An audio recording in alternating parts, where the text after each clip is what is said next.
In Miami tonight, the Marlins will try to get a win against the hottest team in baseball. The Atlanta Braves have raced to a 7-1 start, and the Fish right now at 1-7. It's the final game of a 3-game series. The roof is open, batting practice is over, and we are ready to go. Hi everyone, Rich Waltz along with Tommy Hutton. Welcome to Marlins Park in Miami. Braves are hot, there's no question about that. They are 7-1. The Marlins are not, Tommy. The record speaks for itself. They're at 1-7.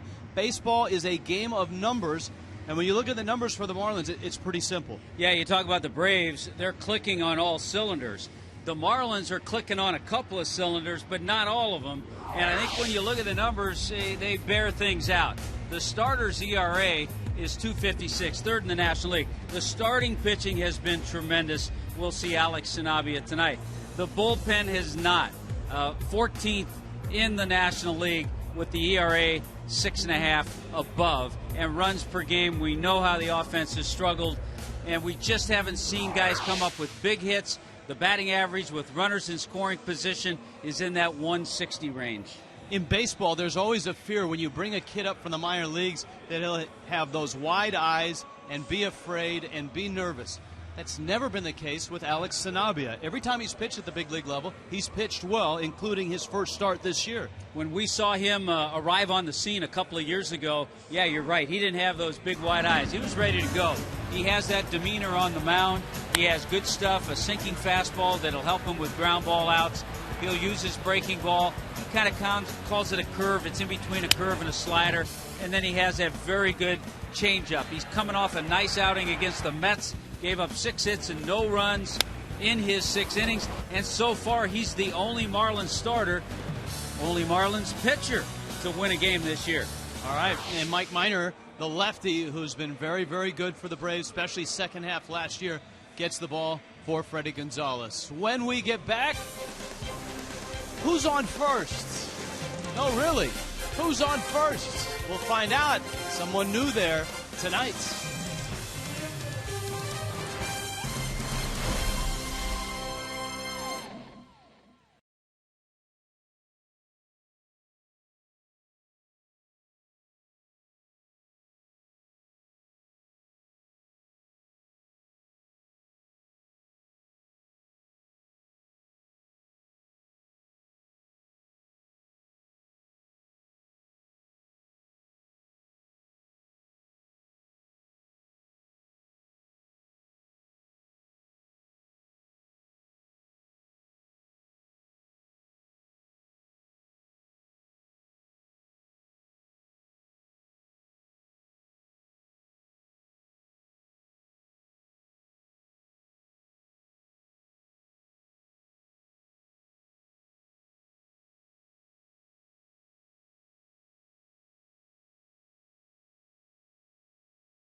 The Fish trying to slow down the juggernaut so far in baseball.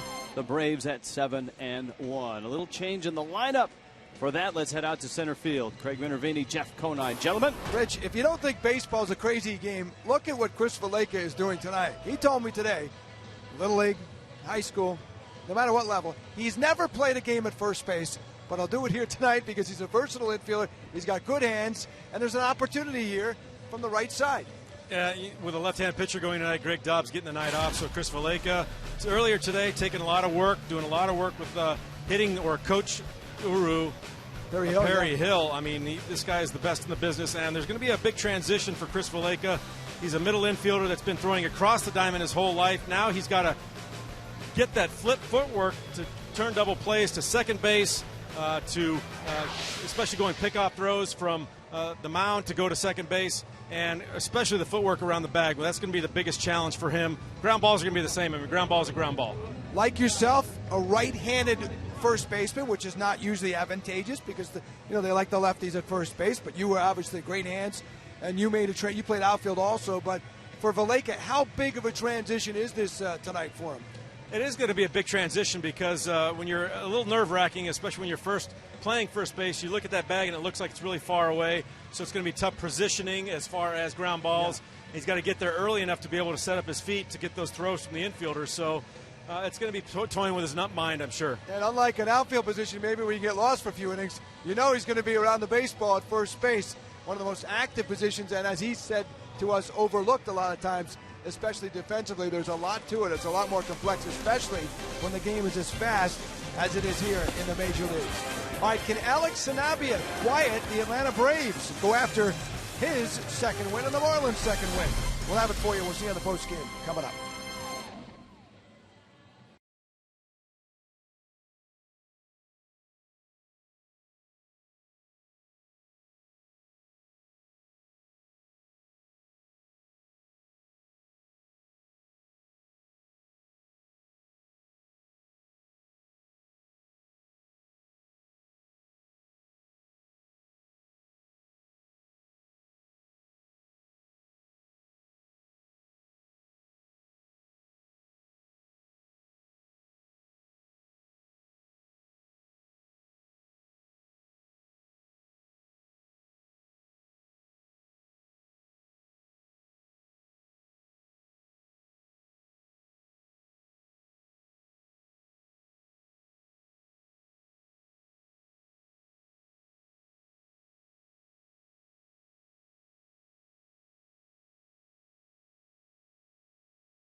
By AT&T, the new wireless receiver from AT&T Uverse. Visit AT&T.com/freeyourtv.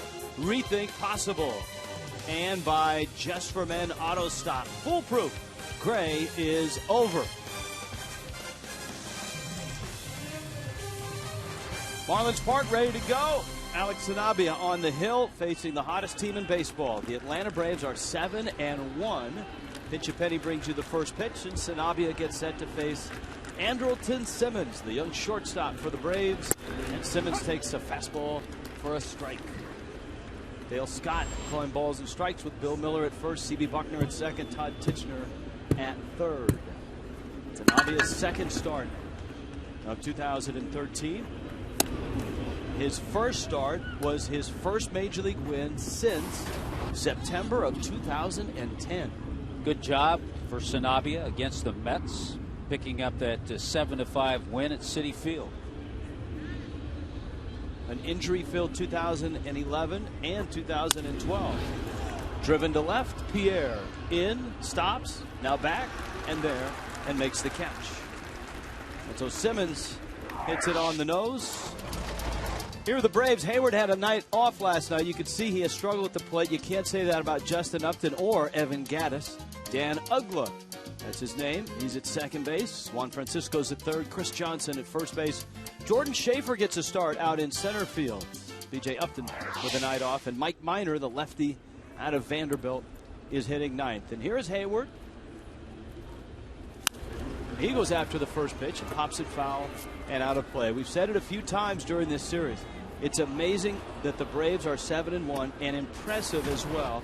They certainly missed their catcher, their perennial all-star catcher, Brian McCann. Freddie Freeman on the disabled list. Freeman, of course, had a big year last year. And this guy is not hitting. But the Braves, early in the year for Freddie Gonzalez, it's been mostly Justin Upton. And that's why they are where they are right now. And every now and then a little Evan Gattis just for good measure. And Gattis was big last night. Hayward swings and misses. Hayward had that shoulder injury that really hindered his 2011 season. He hit just 14 homers. But last year he was healthy and much more productive. 27 homers and 30 doubles. When you watch the velocity of Alex Sanabia, you'll see the differential, especially in the fastball and the changeup. That last pitch of changeup, that'll go from 80 to 82, 83. And he'll hit 90 occasionally, a little over 90 with his fastball. So there's about an 8 to 10 mile an hour differential, which is usually pretty good. This is only his 16th start in the big leagues. He is 6-3 with a 3.43 ERA. Valaika dropped it and safe at first. Would have been a nice start, picking a shot hit by Hayward. He just mishandled it when he tried to make the flip. Now, how much of this, as a former first baseman, is trying to get the ball out of a first baseman's glove? A little different. He's an infielder. He always has been an infielder. I think he's thinking about a lot of things. You can talk about trying to get it out of the glove. You can talk about him having never made this play before, because even in the minor leagues, he never played a game at first base. So kudos on the good stop, and then he mishandled it with Hayward beating it out, and it'll be an error charged to Chris Valaika. So in E3, he did, however, spend the entire spring training going out to the backfield with Perry Hill and working at first base. It wasn't like this afternoon he decided to go take some ground balls there. He's been working for the last almost 6 to 7 weeks on it. Or was it in New York, Perry Hill told you and I that he was the one closest to being ready? Yes. Of all the pupils, he was the guy that was at the head of the class. Speaking of head of the class, you're talking about Justin Upton and the start that he's had, historic one. He's 5 for 8 in this series with a homer and 2 doubles. He's homered 6 times already, and that leads the National League.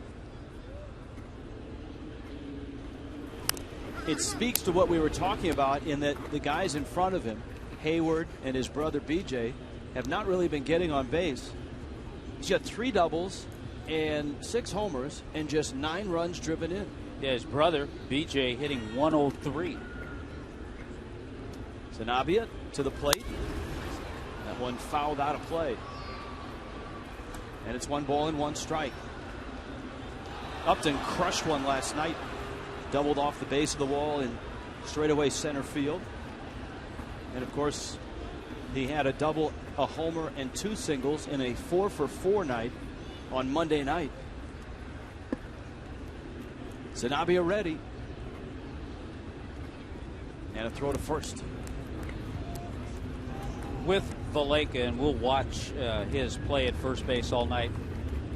Easier said than done, but he just has to think of the basics. not to try to turn a double play. Just catch the ball. Just think of the basics.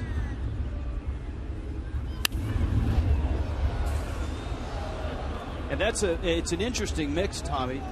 You were always known as a terrific gloveman at first base, and the Marlins are probably a little more athletic with Valaika at first as opposed to Dobbs, but Greg has played there and has some of those first base instincts, and that will probably outweigh the athleticism in this case. But Valaika's there tonight. Sanabia ready with a 1-2 coming. Well, so much going into the decision for Mike Redmond. He's just trying to do something to get the offense going, too. And with the left-hander, Mike Minor, out there, he wanted to get Valaika in there, who had a couple of hits in his only start in New York. Had a single and an RBI double. Hayward has a stolen base. He's away from first, not running. Sanabia misses away. The count full at 3-2. The chances that Hayward is running now increased with the count at full.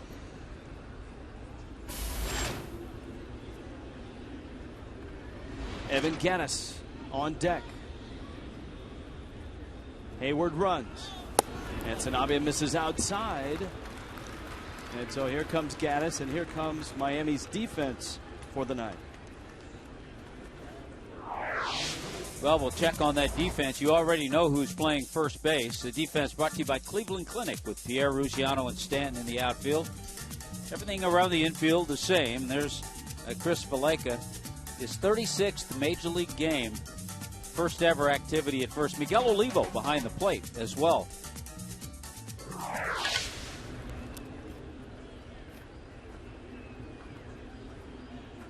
Here's Gattis.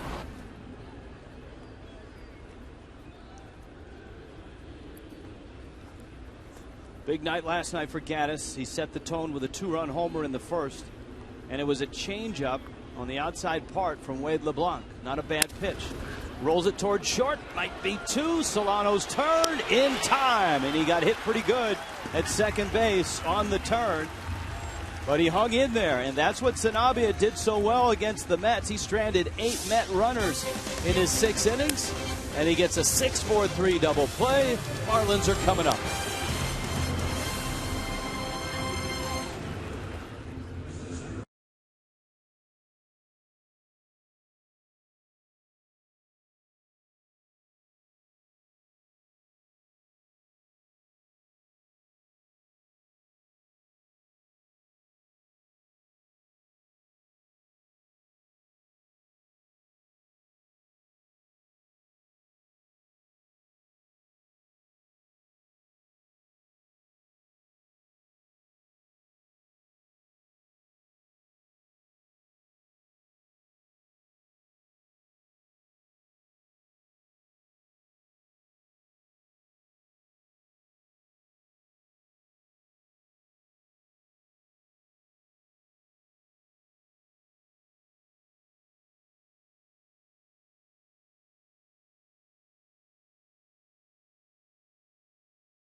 Their first look at Mike Minor, and they'll do it with this batting order. Juan Pierre leads it off in left. Donovan Solano is at second base. Giancarlo Stanton still looking for that first homer and RBI.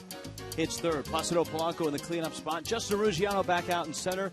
Olivo gets the start against the lefty. Adeni Echevarria is at shortstop. Chris Valaika is at first, hitting 8.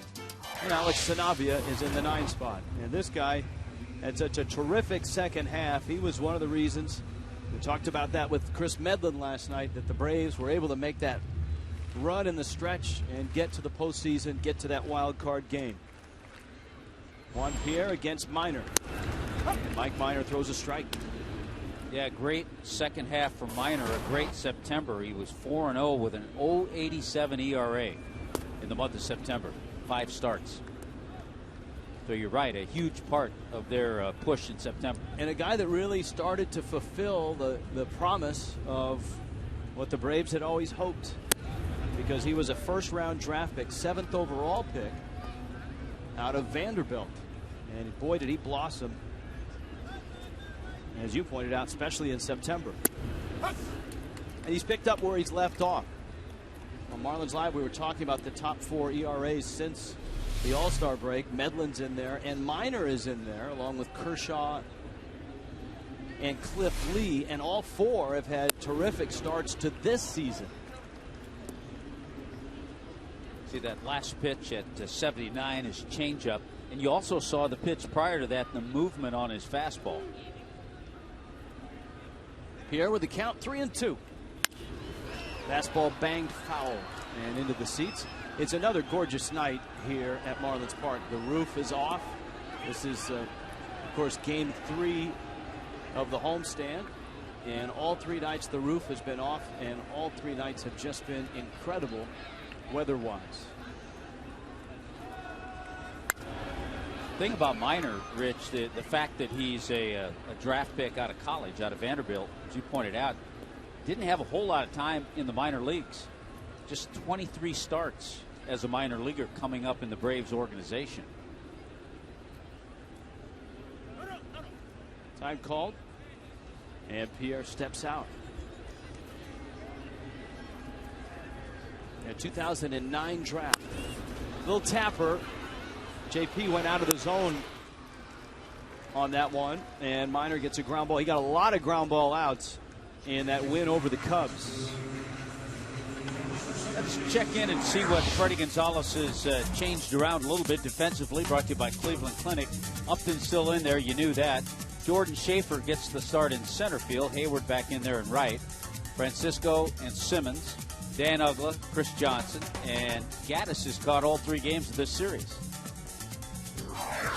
And looked good doing it. Solano 1 for 6 in the series. Minor at 91 miles an hour for a strike. Donovan a 296 start to his year, has driven in 1 run.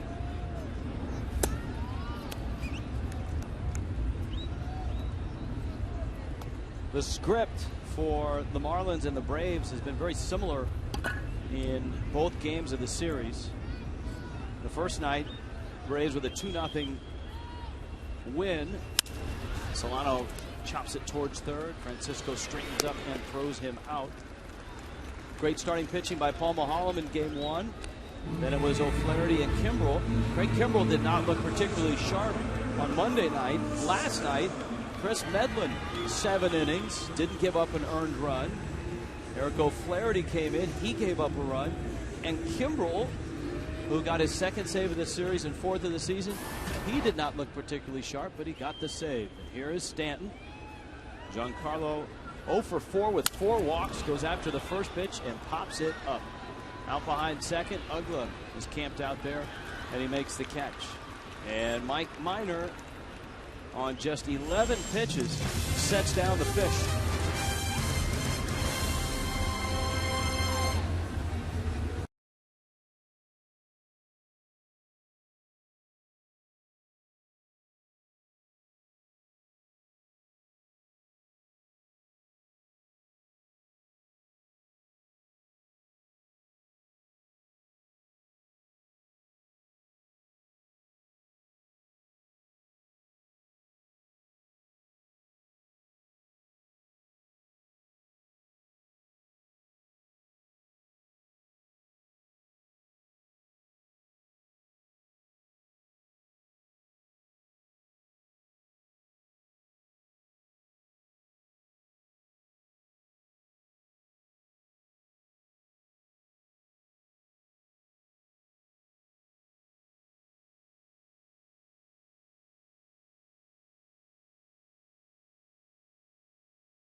Been presented by the fine folks at H.H. Gregg.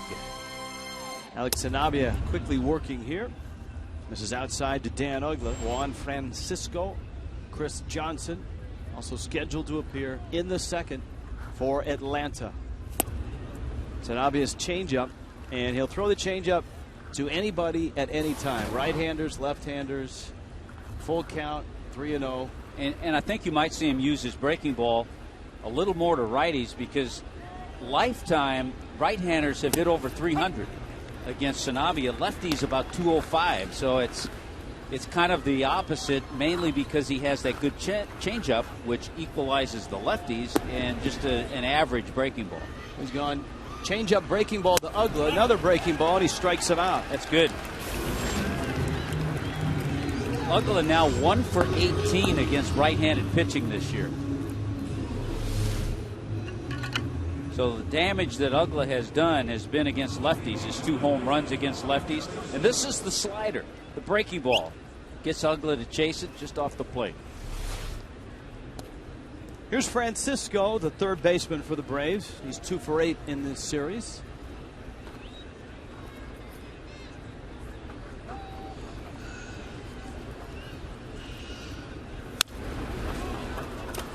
The Braves actually made a trade today, not a major trade.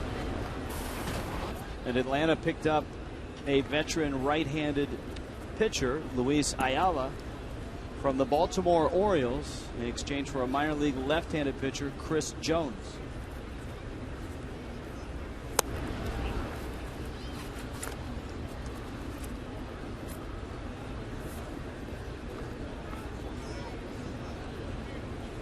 Ayala is not here tonight. He'll join the team in Washington, D.C. Sanabia missing up with a fastball.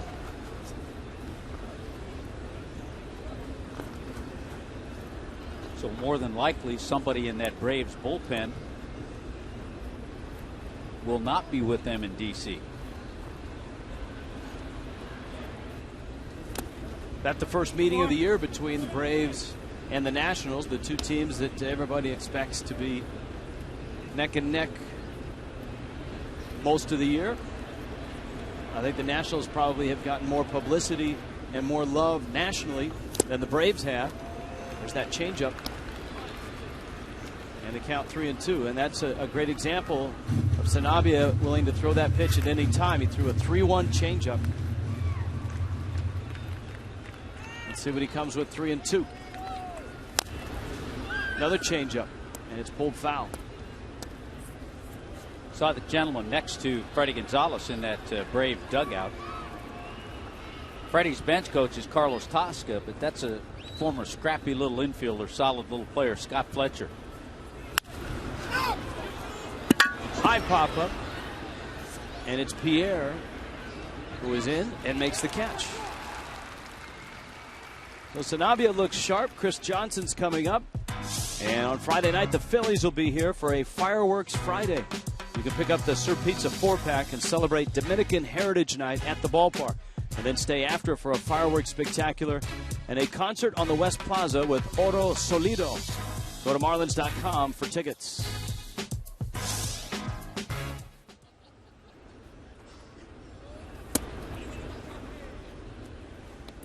Here's Johnson. He's been manning first base in the absence of Freddie Freeman. Freeman was playing through an oblique strain, and the Braves, in a cautionary move, placed him on the 15-day disabled list. Much to Freeman's dislike. I'm not sure if it was Frank Wren or Freddie, someone from the Braves. And it's true, that one banged into left center field. Pierre picks it up. Johnson's around first, and he'll hold there. The quote was, sometimes you have to protect a player from himself. And at this point of the season, there's no reason to have a guy like Freeman hurt himself and spend 2 months on the disabled list. Well, he was off to a great start. He was hitting .412 with a home run and 7 RBIs, second in RBIs to Upton on the club. Jordan Schaefer.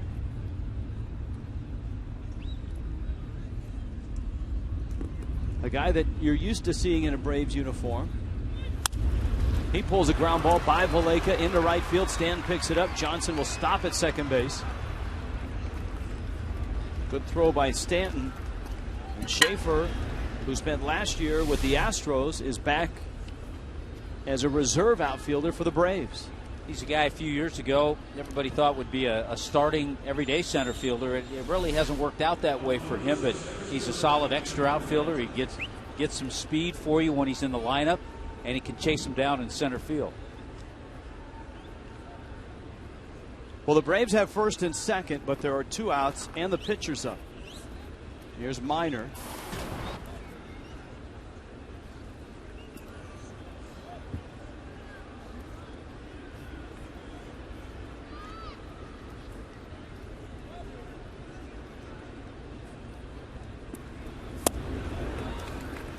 Sanabia gets a strike.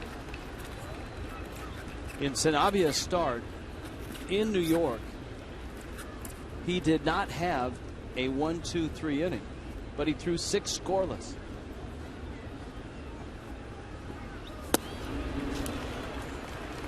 Change up for a strike. Sanabia got 1 double play, and the Mets left 8 on base. He got a nice double play from Evan Gattis to end the Braves' first. His pitch count was very manageable, too, in that game. Even though the Mets had base runners, he threw 88 pitches in his 6 innings.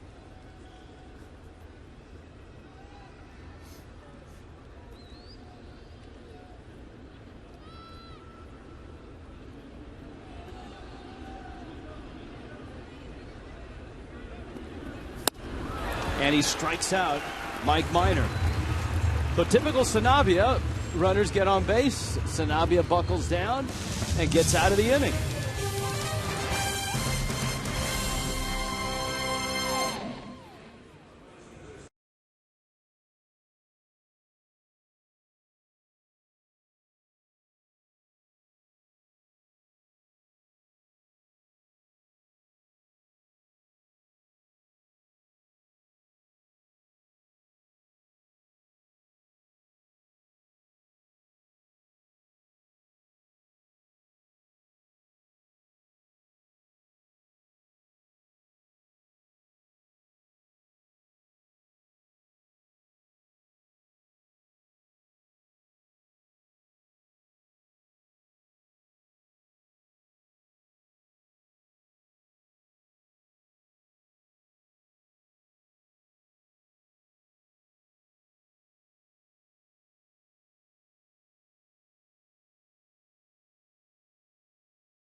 Time now for our social media poll, presented by AT&T Uverse. Better rookie season: Evan Gattis, Braves catcher Rob Brantley. Who's going to have a better rookie season? Hashtag Marlins catcher, hashtag Braves catcher. Placido Polanco, Justin Ruggiano, and Miguel Olivo. The toughest part for Gattis is going to be when McCann comes back. Where does he get his at-bats? Where will he play? Polanco, 3 hits in this series. Minor gets a low strike, and Polanco doesn't like the call. And he had reason not to. You don't see Placido argue too often.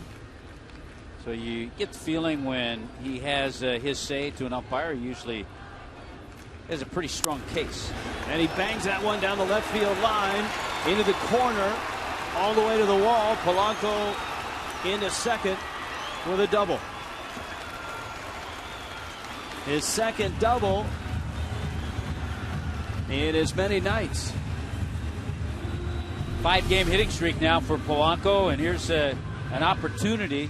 Looked like the changeup from Minor, an opportunity with a leadoff double to see what the Marlins can do to just try to pick up that first run. You know, it's amazing the string of left-handers the ball club has seen, and they'll see more in that Philly series too. Cole Hamels on Saturday night, that's the marquee matchup. And Lannon on Friday night. Jose Fernandez and Hamels on Saturday, and you're right, Lannon and Ricky Nolasco go on Friday.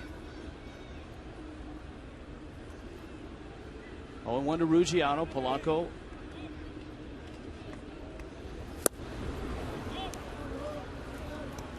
Miners quickly out in front, 0-2.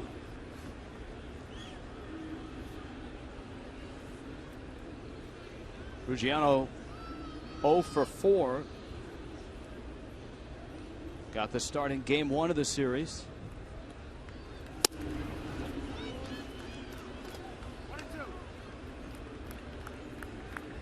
Boy, speaking of those Phillies, it jumped off to a 5-0 lead, 5 runs in the first inning against the Mets. Utley and Dominic Brown have homered. Bunch of home runs for the Phillies in last night's ball game. Ryan Howard hitting his first. There were a few ball games around baseball that had a bunch of home runs. Well, how about the Houston Astros last night in Seattle, scoring 16 runs? Mike Redmond would love to see his ball club break out that way.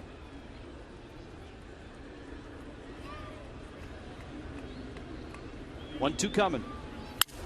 Ruggiano busts his bat, and Simmons will snare the line drive. And up comes Miguel Olivo. This copyrighted telecast presented by the Authority, the Miami Marlins, may not be reproduced or retransmitted in any form. And the accounts and descriptions of this game may not be disseminated without the express written consent of the Miami Marlins. Now, Freddie Gonzalez knows Miguel Olivo. Everybody knows Miguel Olivo. Everyone knows Miguel Olivo loves first pitch fastballs.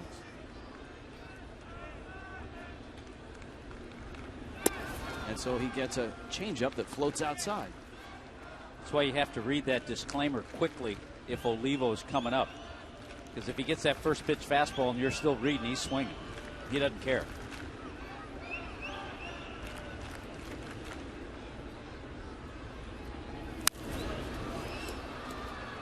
Fouls that pitch off, a 91-mile-an-hour fastball. Olivo a couple of hits in 7 at-bats. He has filled the void left by the injury to Jeff Mathis in spring training. The Marlins knew there would be some veteran catchers available at the end of spring, and lo and behold, Olivo was available. You know, he gives you some power. Back in 09 with Kansas City, Olivo hit 23, 0.3 home runs.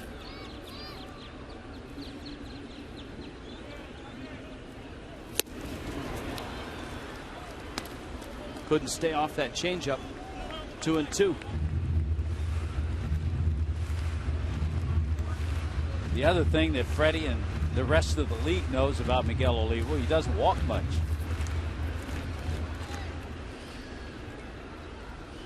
Placido Polanco leadoff double. Ruggiano lined out. 2-2 to Olivo. And he swings and misses. Minor up and in. Gets him. So there are 2 outs now. Here comes Echeverria. Saw Gattis, the catcher, move inside. That unless it's a decoy, that'll mean the fastball is coming. And we talked about that earlier. Mike Minor using a little more of that four-seam fastball, running it in and staying in on right-handers.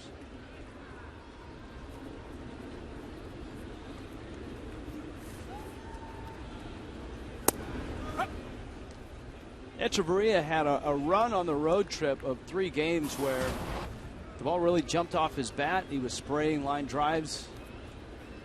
1 game in Washington, couple games in New York. But he's been quiet on this homestand. An 0 for 8 in this series. His defense hasn't suffered. He's been terrific defensively. Finds himself hitting 7th with Valaika in the 8th spot.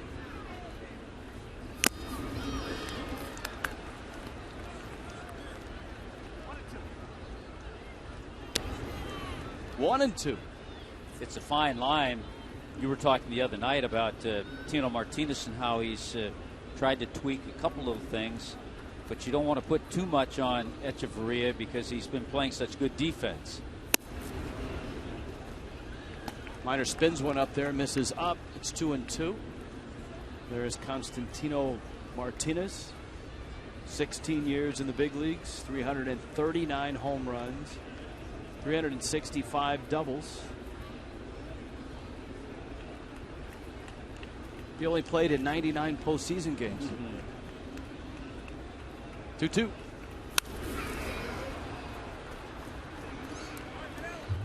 Yeah, he was talking about it the other night in New York. The night before, Andy Pettitte pitched, got the win for the Yankees. Mariano Rivera came in and got the save. Guys who were teammates of Tino's. Tino is 45.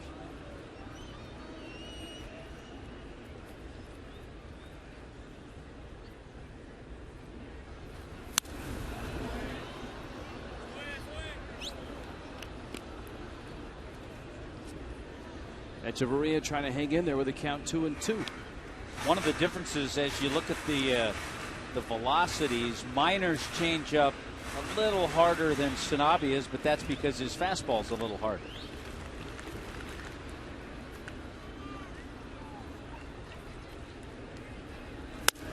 Pitches out. We were talking about pitchers that had great second halves last year. And we look at Valaika on deck. Medlin and Minor had 4 of the lowest ERAs in the National League. Another guy that had a nice finish last year has had a good start this year. Barry Zito's now 2-0. Hasn't given up a run. And Minor throws it by Echeverria. Leadoff double, and the Marlins unable to budge him from second. Rob Leary, bench coach, will join us live when we return.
Like us on Facebook, follow us on Twitter. We'll keep you up to date with the Marlins and all your other favorite Florida sports teams. Into the third, a scoreless game. Alex Sanabia delivers. Good sharp breaking ball to Andrelton Simmons for a strike. And we're joined now from Miami's dugout live. Rob Leary, bench coach with us. How are you, Rob? Doing great. Like to see another zero come up here and go out there and get a rally, put a run or two up on the board. Rob, Doing great. Rob, while we have you, could you tell our viewers the background of you and Mike Redmond, where it all started and how the relationship began? Oh, gosh, it started back in 1995, my first year with the old Florida Marlins. I was a catching instructor, and Mike was a Double-A catcher going to Double-A for his first year in 1995, and I had him through 98 when he made his major league debut. I stayed throughout the system through 2001, and we've kept a friendship and a mutual admiration the way he always approached the game as a player and certainly now as a coach. But a lot of good times with Mike, a lot of hard work, and it certainly paid off with the commitment and everything that he did throughout his career. Jason Hayward up now.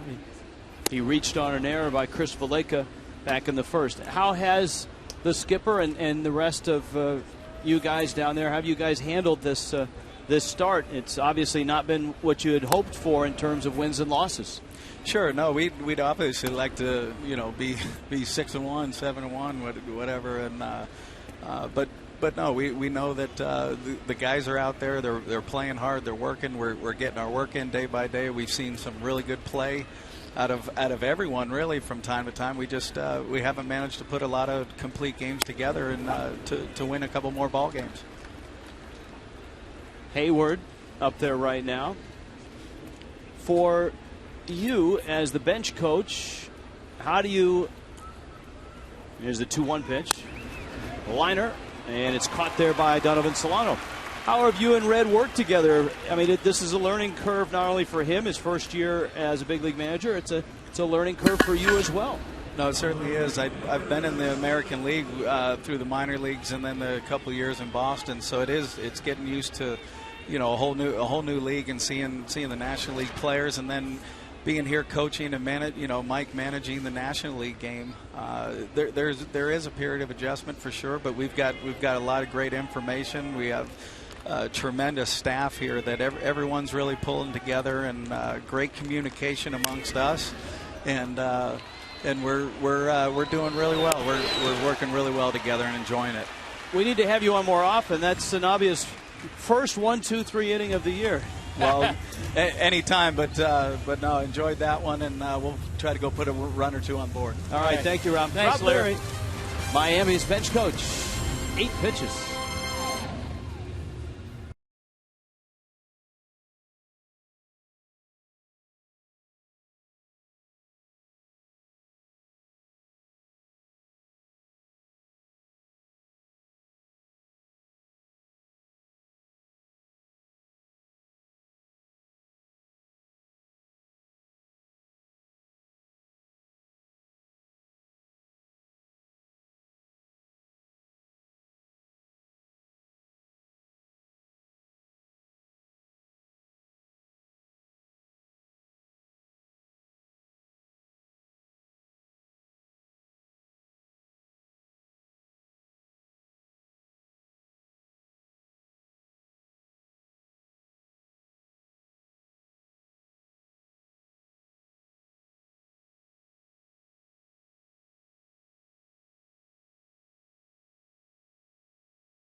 Scoreless ball game, bottom of the third.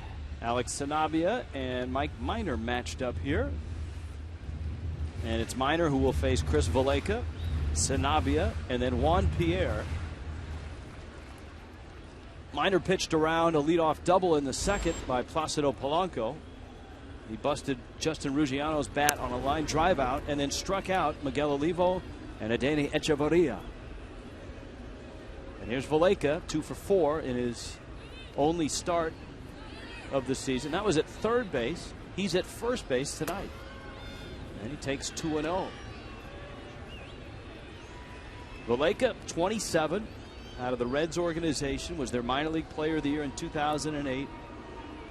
And as we told you, suffered a serious knee injury in September of 2011 when he tore his ACL in a swing at the plate, of all things.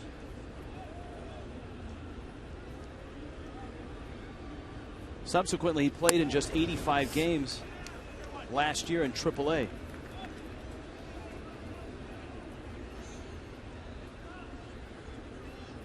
Valleca with the count 3-1. Minor hasn't walked anybody. He struck out 2. And Valleca rips it down the left field line. Let's see if he can stretch it for 2. Upton's got a good arm. Valleca's going to try it. Here comes the throw. It is in time, and he is safe. Uggla dropped the ball. So Valleca gets himself a double. Boy, Upton made a real nice throw. But you love the aggressiveness of Chris Valleca. Looked like he hit that ball a little bit off the end of the bat. Upton had a long way to go to get it over near the line. But Valleca challenges. The throw was a pretty good one. But you're right, Dan Uggla just couldn't hang on. And it took a while for the second base umpire, C.B. Buckner. He wanted to make sure and see where that ball was. Well, you see where it ended up? Yeah. It ended up right at the base of the bag. So Uggla dropped it when he made the actual tag. That's a foul ball by Sanabia. I like the way the second base umpire, C.B. Buckner, waited because he wasn't sure. Because if the ball doesn't come out of the glove, he probably calls Valleca out. Yeah, without a doubt. So good hard slide by Valleca, too. It goes as a double. Now Sanabia is trying to move Valleca to third base with Johnson coming in from first. Sanabia missing. He's behind the count 0-2.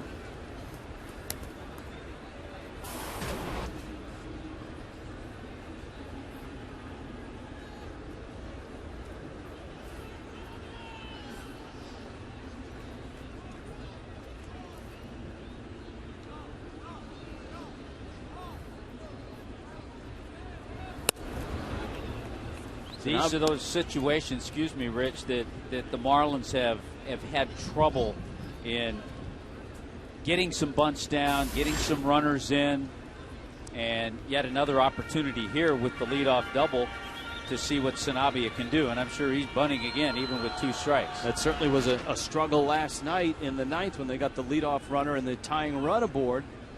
Rob Brantley popped up a bunt on a bad pitch, a pitch that looked like it may have hit him in the back leg, and Donovan Solano for some reason broke on contact, and it was an easy double play for the Braves, and it bailed Craig Kimbrell out when he didn't have his best stuff. And Sanabia whiffs on the bunt. So Miami can't move the runner. Valleca is still at second, and it's the top of the order, Juan Pierre. And it's not like the pitchers aren't working on these situations. The other day, before regular batting practice, they had the hard-throwing pitching machine set up in front of the mound, so it was coming at you pretty hard, and all the pitchers were out practicing that sacrifice bunt. But it's a little different story in the game. And you saw Minor threw a couple breaking balls to get his last 2 strikes.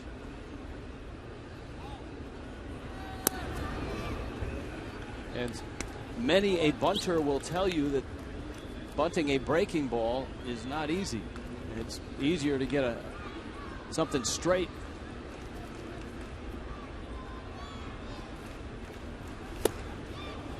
Pierre swings and misses. I think the starting pitchers should all go and visit Juan Pierre for a bunting lesson. Well, if they're going to visit Juan Pierre, they better get here early.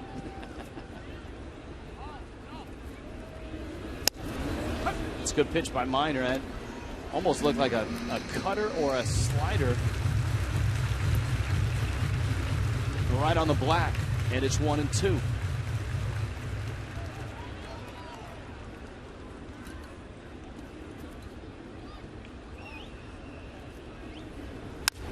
JP rolls over on one. Ugla on to first. Valleca's at third. If the Marlins are going to get anything out of this inning, it's up to Donovan Solano to either knock in a run or keep the line moving.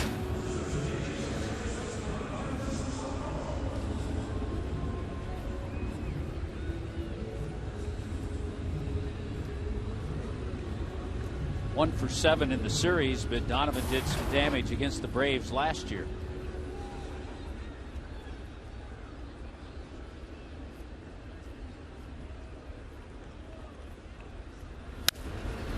Solano fouls it out of play. 3-11 against the Braves, and remember he had the home runs last year in Atlanta. His only career home runs against Chris Medlin, of all people, the most dominant pitcher in the second half in baseball. Yeah, he picked a good one. Remember they gave him the silent treatment when he hit that first one, came into the dugout, nobody responded.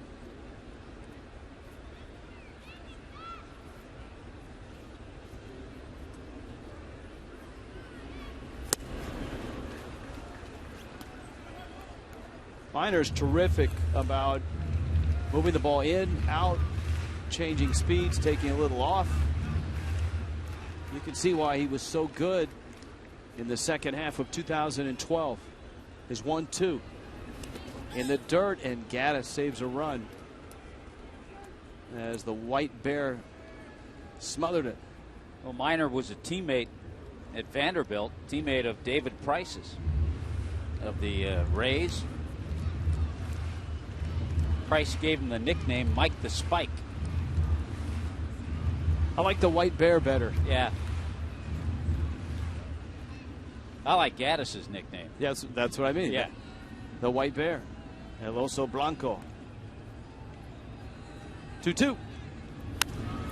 Solano pops it up. That might be playable. Johnson has room and makes the catch. And yet again, Miami wastes a leadoff double.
A lot about Evan Gattis, been a big story in the series and the season for the Atlanta Braves, overcoming all those issues off the field, a fear of failure. He had drug problems, rehab, and he's mixed around and got back into baseball, and he's doing a great job. He also has pretty unique connection to Marlins outfielder Justin Ruggiano.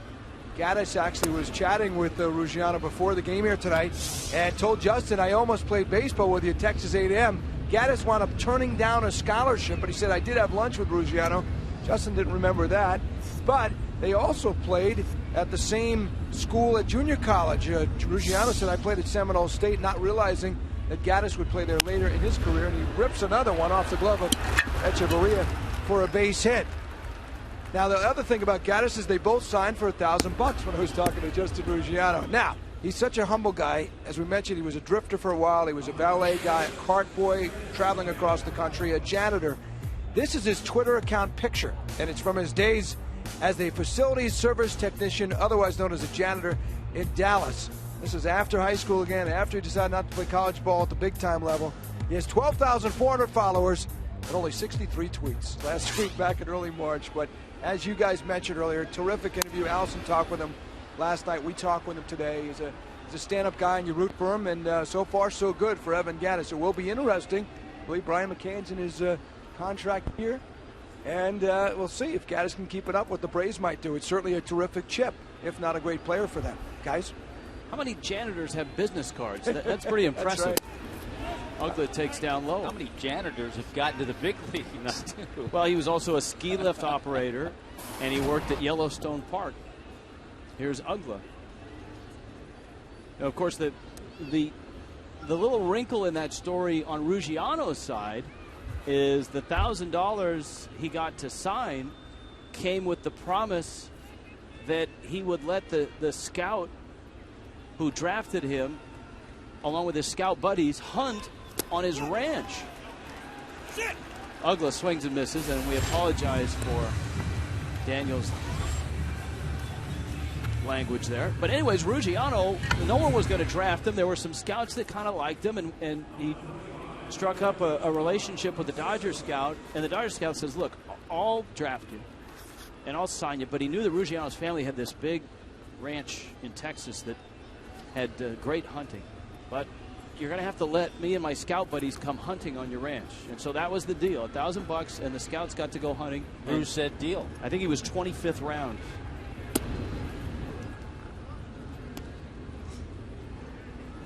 So a strikeout of Ugla. Juan Francisco is up. Sanabia has gotten Ugla twice tonight.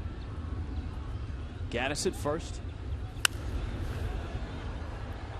That one fouled into the upper reaches of Marlins Park.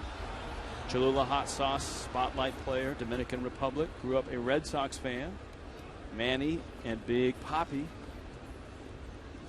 His first major league hit, a ninth inning pinch hit home run against the aforementioned artist formerly known as Leo Nunez.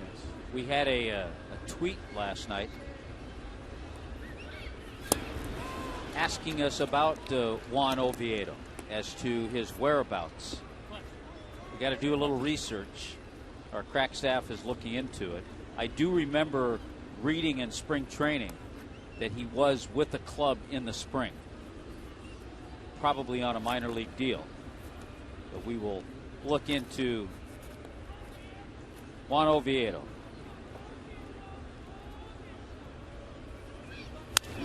Ground ball. Valaika got a glove on it, and he'll pick it up and hold on to it. That's a pretty good play, just to knock it down, and then, Tommy, not to throw it away, because I don't think he had a play at first base. How about the two balls that have been hit to him tonight? He had that one screamer that turned into an error. It was hit hard. That one was a shot. He was able to knock it down, and I agree with you. I think he makes the right decision because he didn't have a play, and trying to pick that ball while he's diving. And again, you just have to think about the times he's played third base and even shortstop. He's on the other side of the diamond. Everything is just the opposite, and that's another thing you have to take into consideration. Infield hit for Francisco. Gattis at second, Francisco at first.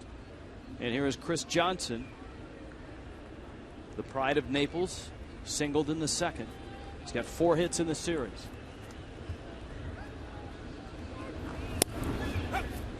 We saw a lot of Johnson at third base for the Astros. Diamondbacks for a spell last year. Or excuse me, the Cubs.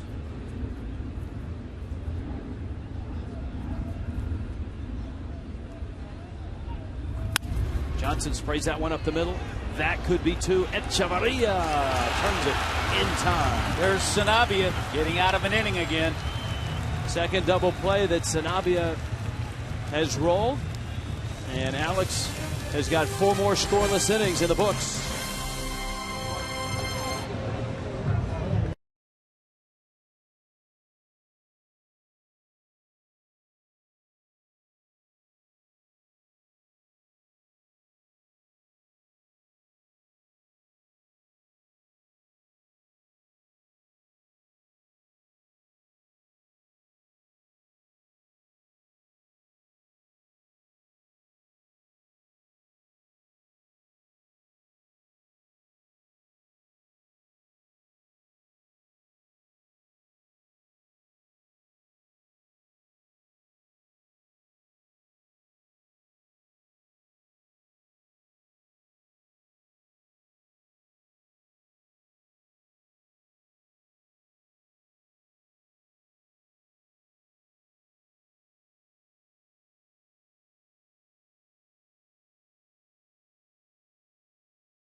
Florida is brought to you by Honda. Visit your Honda dealer for great lease and finance deals on fuel-efficient Hondas. And by Checkers. Feast on.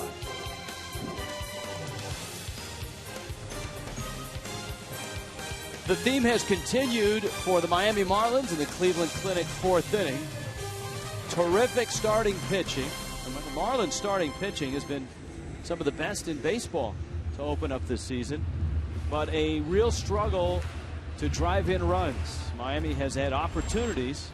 In fact, their last 2 innings against Mike Minor, they've had leadoff doubles, and they've been unable to budge that runner from second base through the entire inning. Well, Giancarlo leads things off. He has 2 career hits against Minor, 2 for 7, and they're both home runs. High pop-up. Wow, he just missed that. And Francisco makes the catch. So 2 pop-ups for Stanton. And there's 1 out. And here's Polanco. He had the double to open up the 2nd inning. Yeah, the Braves, Rich, they're trending the same way as the Marlins, but they've won these 2 games. But in the series, the Braves are 1 for 19 with runners in scoring position, with that last ground ball double play that Johnson hit into. Polanco takes in. Placido with a couple doubles in the last 2 nights. And a .333 average to open up the season. I think the Marlins have to be pretty pleased with what they've had so far from Polanco. He's been, as usual, very, very good defensively and offensively. He's been spraying line drives with regularity. Never has been a power hitter.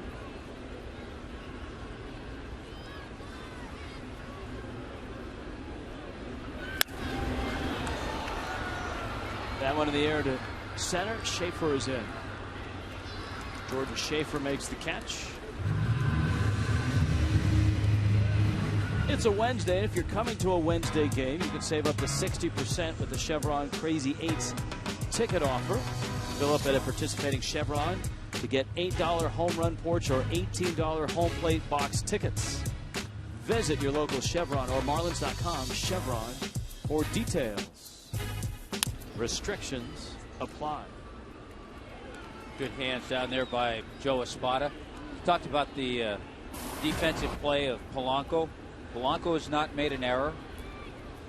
Echeverria has not committed an error this season. And Donovan Solano has made just one.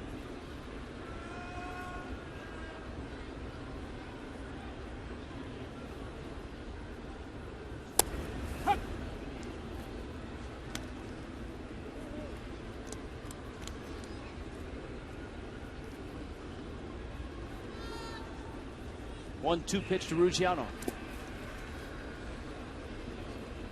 The Phillies continue to lead the Mets by a score of 5-1. The Mets' lone run, a John Buck home run. Incredible. Buck leads the National League in runs driven in. He now has driven in 15, and he's got 5 homers to open the season. He's right behind Justin Upton, who has 6. 2-2. Ruggiano up the middle into center field, a base hit. 2-out single. So that'll get Miguel Olivo to the plate. John Buck already has more home runs and RBIs than he had through the first 2 months of the season last year.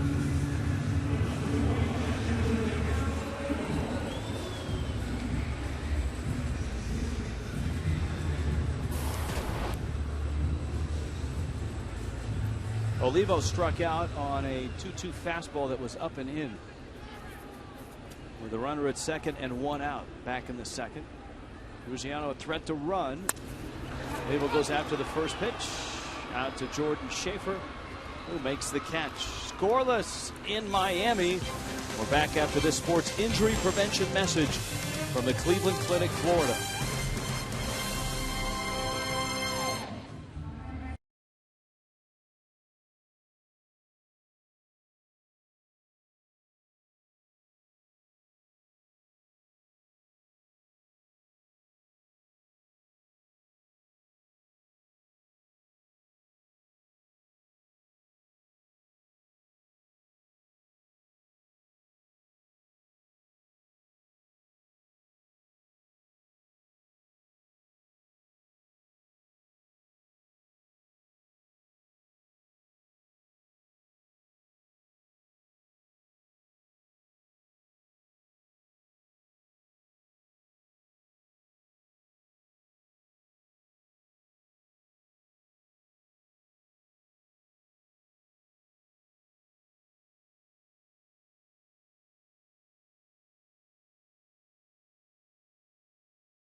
Time now for the Just for Men Auto Stop Foolproof Stats. ERA leaders since the All-Star break in 2012. We told you about Chris Medlin last night. Kershaw, you know. Mike Minor is in that list, and he's ahead of Cliff Lee. And that quartet has also started 2013 off quite well. All of them in the top 10 in ERA. Now, Minor doesn't have enough innings coming into tonight to qualify, but now that he has put 4 scoreless up on the boards, he's in there. Yeah, Cliff Lee 8 2/3 last night against the Mets for his second win of the season. Here's Schaefer now.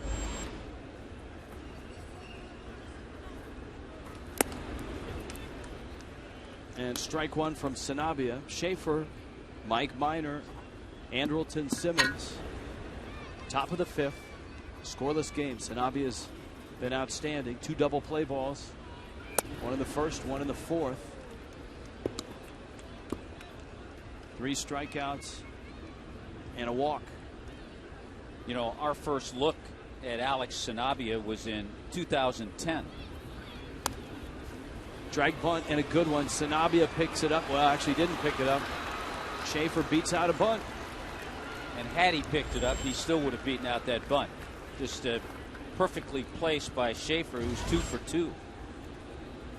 Yeah, our first look at Sanabia was in 2010. He won 5 games, 5-3, and we learned a little something about him in a game against the Washington Nationals. It was the Niger Morgan game, the game in which Morgan took out Brett Hayes. Chris Volstad threw at Morgan and charged the mound. Gabby Sanchez with one of the great clothesline tackles in Miami history. Marlin, Dolphin, Hurricane, you name it. Anyways, Sanabia was suspended after the game. During the brawl, runner goes on the pitch, taken for a strike, and the throw is not nearly in time. That's a huge jump by Schaefer. And he steals second. He's in scoring position. Now Minor may be trying to push him to third base. Anyways, Sanabia was on top of Adam Dunn, of all people. And Dunn, surprised that someone would take him on, while on the ground, looked up at one of the other Marlins and said, "Get this guy off me before I kill him." And Sanabia got a little lecture from one of his veteran teammates. I think it was Wes Helms that said, "Look, when a brawl breaks out, you don't jump on the biggest guy out there. No, you go after a guy your size or smaller." Sanabia is fearless, so he ended up on Dunn. He apologized to Dunn later. He didn't know who Adam Dunn really was. He just knew that he was big. That's a foul ball. It hit the bat. Here's a look. Good work by the crack staff here. That's Sanabia right there. Here he comes.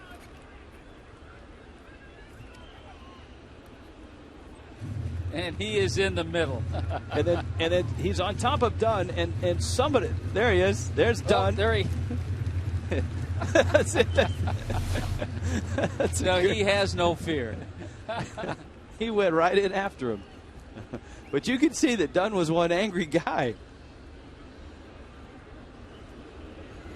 I think Dunn flipped him away just with one hand. I think you're right.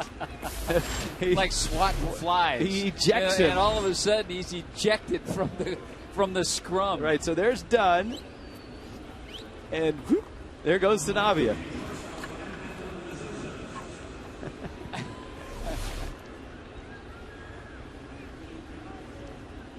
Sanabia right now trying to keep this a scoreless ball game. Andrelton Simmons with one out.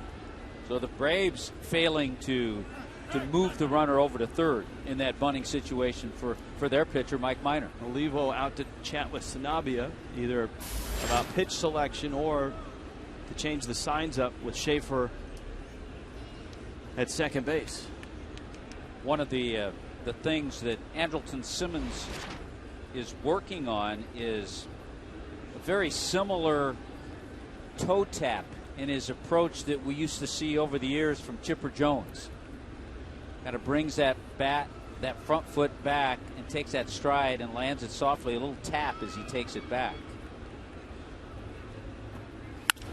Simmons lines it into right field. Stanton over to cut it off. Schaefer's going to score easily, and the Braves are on the board. And the toe tap worked for Simmons, and Atlanta has a 1-0 lead. There's Chipper on the right. See that tap? There's Simmons. So very similar in what Simmons has been doing. He's been watching video of Chipper Jones' swing, and that time it paid off. And so the Braves in this series get just their second hit with runners in scoring position, but a big one, and it gives them the lead. This series feels an awful lot like the Washington series in that the Marlins have not had the lead here. And right now, Rich, Jason Hayward in a career-long 0 for 19. And just 2 for 26 on the season. And the Braves look like they're ready to run again against Sanabia. Simmons has got base-stealing speed. Sanabia's move isn't bad, but he's a little slow to the plate. He's going to have to change it up a little bit and alter that delivery to the plate.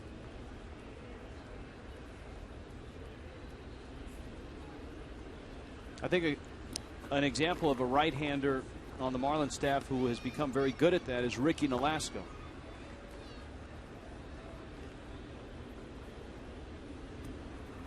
Not only altering his delivery to the plate, but his delivery time. He'll hold the ball. Simmons is running, and Hayward pops it foul and out of play. That's a case where, you know, if you're a right-handed hitter, you may have seen that jump. Simmons is kind of looking like, gosh, man, I had such a great jump. And it was on the first pitch. And if you're a right-handed hitter, you might have a chance to see the jump and not swing. Even as a left-hander, though, you see that jump because it was so big. You see it out of the corner of your eye. But I think Hayward right now, he's scuffling so much. He saw a good first-pitch fastball, and he wanted to jump on it.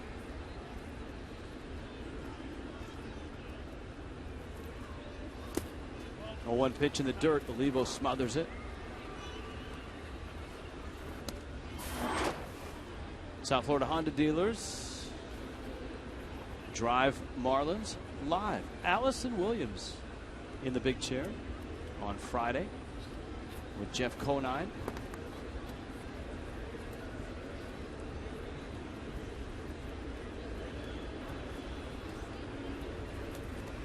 Simmons not running and a fastball misses out. Where's Craig going to be? Zip lining again?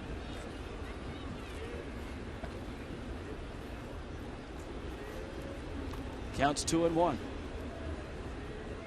You know, one of the things you've got with Sanabia, Tommy, that is even tougher with a guy trying to steal a bag is he loves to throw that changeup. Yeah, and for it to be a good changeup, it has to be down. Which is a very tough pitch to throw on if you are a catcher. So that run, by the way, off Alex, the first run he's allowed this year. Remember, he went 6 scoreless innings in New York. The first 4 here tonight.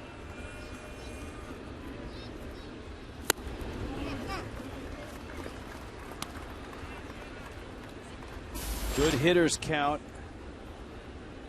for Hayward, and you got Upton on deck. But we have seen, and if you're Hayward, you have to be alive for the fastball. But we have seen Sanabia 3-1 use that changeup. He's not afraid to use it. He missed away with that changeup. And so Braves at first and second, and now Sanabia has to face one of the hottest hitters on the planet, and that's Justin Upton, who has walked and bounced to third. He has to face their 2 hot hitters, Upton and then Gattis. Mike Redmond, who has seen his starters pitch quite well, including Sanabia, but at the same time has watched his offense really struggle. I mean, Miami has scored just 16 runs in 8 games and 4 innings. If you think about that, you look back to last night, the Astros putting 16 up in 1 game. And you know that sooner or later that runs are going to come, but for a rookie manager, it's frustrating.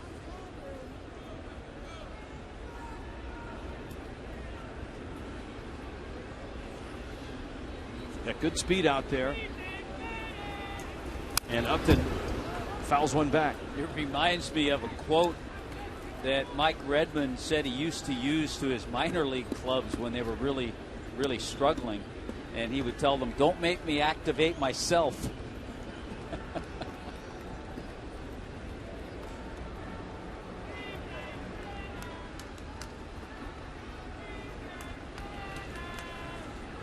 Here's the 0-1. And it's rolled foul up the line. Well, he did that in a roundabout way in Washington when Jose Fernandez threw a simulated game. The Marlins had an off day, and they needed some guys to take some swings. And Mike Redmond and Tino Martinez, his hitting coach, put a helmet on, grabbed a bat.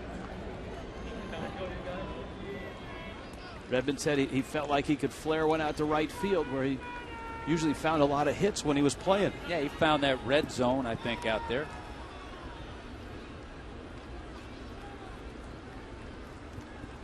Counts 0-2. Upton a big series. 5 hits, 2 doubles, a homer. Sanabia misses away. 1-2.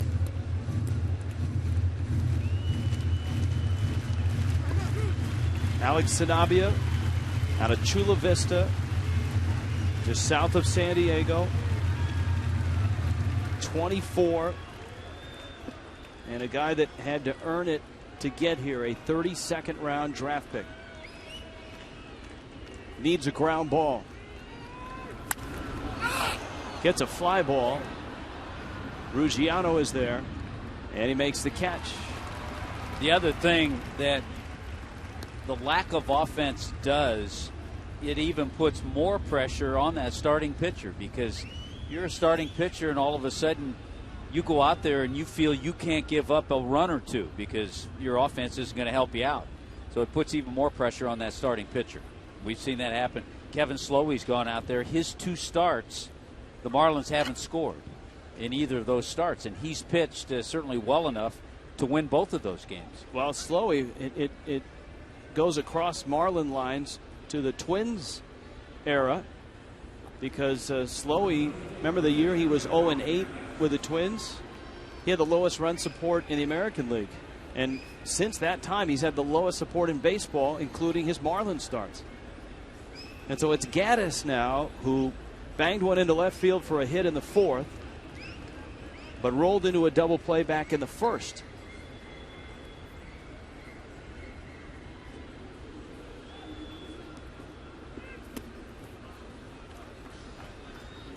And Sanabia misses down low. Yeah, Gattis has hit a couple of balls in pretty much the same area. One was a little bit to the right of Echeverria and got into left field for a base hit. The other one, he hit hard but turned into that double play.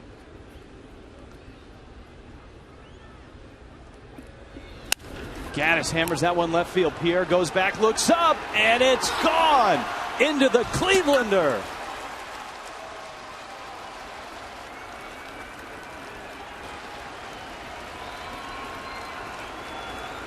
His 3rd home run this season. His 2nd home run of this series. Evan Gattis is lighting the big leagues up. This was the fastball. Boy, is he quick. It's pretty much where Sanabia wanted to put it. You saw the target of Miguel Olivo. You know, after some off-speed stuff, you try to go in with the hard stuff and tie him up a little bit. And, man, Gattis is strong. He got to it and just hit a laser into the Clevelander.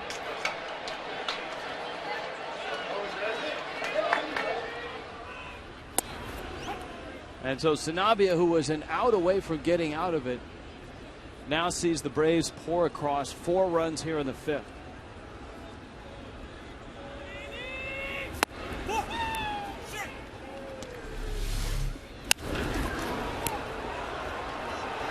Real short and quick and powerful with that swing, and Sanabia knew it. And you're right, just a bolt that got out in a hurry.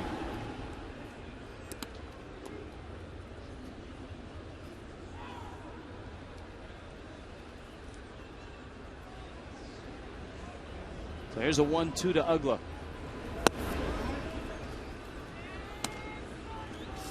This is down low, and it's 2-2. So Gattis has homered 3 times. Upton has 6 homers this season. And the Marlins on the season have just two home runs. One by Justin Ruggiano, the other by Greg Dobbs.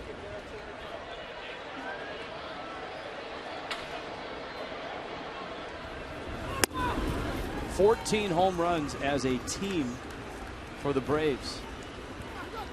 And impressively, the pitching staff of the Braves have held their opponents to just 4 home runs. A walk to Ugla. Redmond on the phone. Chuck Hernandez on the mound.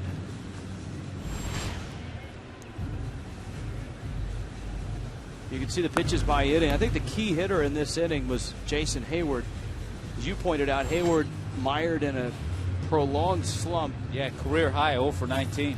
And Sanabria walked him.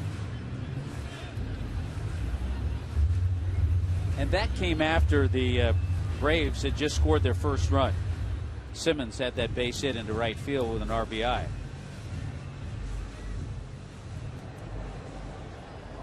Ryan Webb.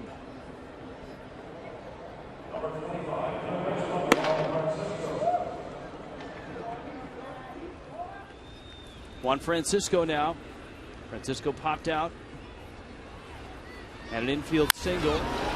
Sends this one into right center field. That ball's crushed. Wow. Facing of the upper deck in center field. That's one of the longer home runs we've seen hit in that area in this park. Center field is a long way, and that one hit the facing of the second deck out there. You know, we saw Gattis hit the fastball. That time, Francisco took care of the changeup. A floater that didn't have a sink to it, and it was up. And boy, did Francisco crush it. There have been 2 laser bombs here in this inning.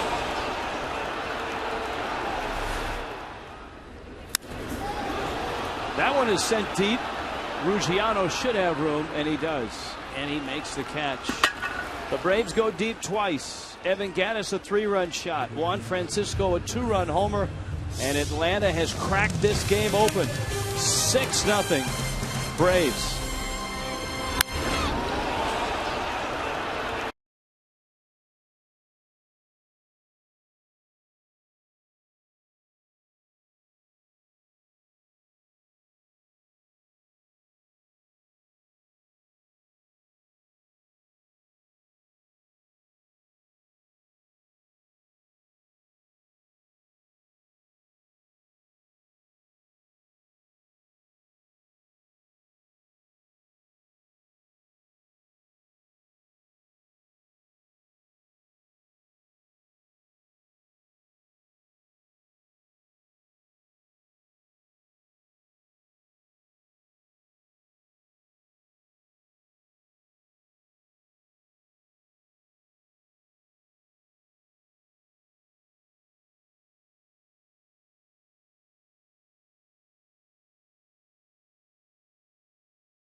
In the top of the 5th, and now a 6-0 lead over the Marlins. Cookie and Raúl join us. Estaba lanzando bien, de pronto se le acabó el gas, ¿no?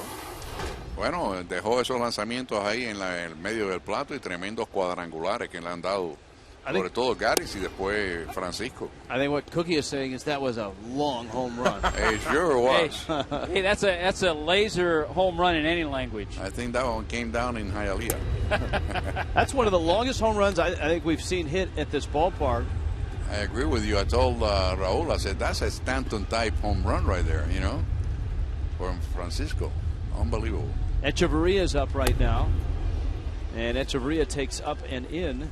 Mike Minor now has been staked to a 6-0 lead. And he's been pretty darn good when he just gets a few runs. Echeverria, Valleca, and then the pitcher spot due up. Well, when you look at his record, he's got a 2.09 ERA since they all started last year. So you're talking about good pitching. You know, he's done a great job for this ball club. What's been your impressions, Cookie, of seeing the kid behind the plate, Gattis? Well, I'll tell you, we were talking to Freddie Gonzalez before the game, and he said that in the spring training, the way he was hitting the ball and doing everything that he asked for, he said he's been amazing. The way he hits with power, and I'll tell you what, he's not missing any offense from McCann, and he's very happy with him. Roller to third. Francisco throws out Echeverria. And it's a ball game, too. I know you can't go back and change things, and things would turn out differently. But you just wonder where this game would be if the Marlins were able to get their leadoff doubles home in both the second and the third inning. If that puts Sanabria in a different frame of mind going into the fifth. I think that's a very good point. Twice we opened the inning with the double, and we couldn't move that runner to the third base. And I agree with you that I think that will be a different thing for Sanabria to be that lead in the early part of the ball game. And when you score one, they've got to score two, but we haven't been able to get those hits together. It's amazing. What do you guys feel about the fact that we saw two starting pitchers asked to bunt, move guys over, and they weren't able to get it done? Just that they haven't been able to get it done, and you get asked to do that sooner or later. And I mentioned on the air, we saw them practicing yesterday early off the machine, trying to drop down bunts. Sooner or later, when you don't have all that offense, you've got to get those little things done. Well, especially from the pitchers. I mean, we see every day that Espada comes out here with the infielders and the outfielders to bunt the ball, but I think the pitching, they better start working on that part of the game that is very important for them. I think we have a pinch hitter here, guys. Austin Kearns into the ball game. All right, guys. See you later, guys. All right. Have a good one. Good luck the rest of the way. You too. Austin Kearns. This is Sanabia's spot. And Kearns hitting with 2 outs and nobody aboard in the fifth. In a game in which the Braves put a big crooked number up in the top of this inning.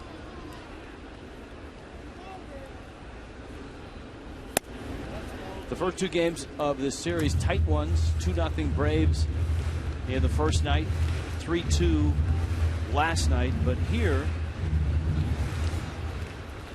after 4 shutout innings, the Braves getting to Sanabia and using the long ball to do it. And as far as long balls go, the Francisco one of the longest we've seen hit here. HitTrackerOnline.com. We'll check it tomorrow and see what the true distance is on that home run, because the 502 mark in center field, straightaway center field, at the top of that section in center, that's just, it hit the health sun sign. But if you go up and left, there you go. There's the 502 sign. It's the top of the next section over. Kearns walks. Yeah, there's the 502 sign, and right about there is where that ball hit. So I'm going, 440? Yeah, we saw a few pulled by left-handers into that home run porch nearer the line, but this one more toward right center, more toward center, and on the line, too. It was more of a line drive type home run.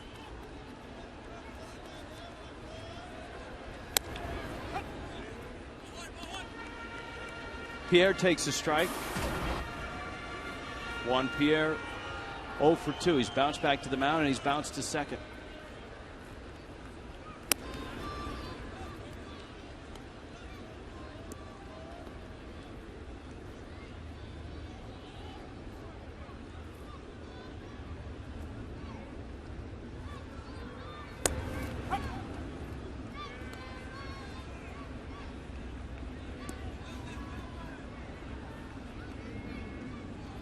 Miami has just 3 hits in this ball game.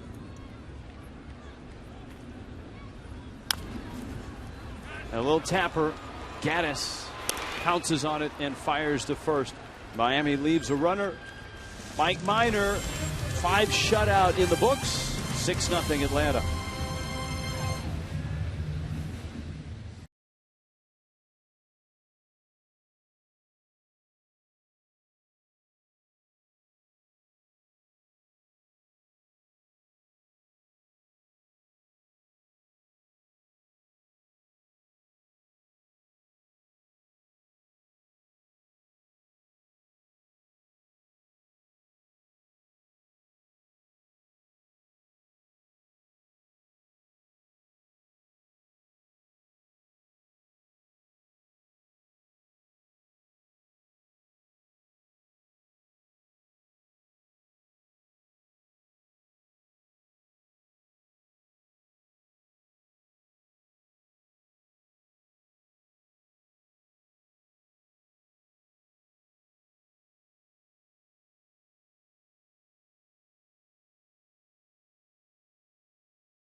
Little slow motion for you.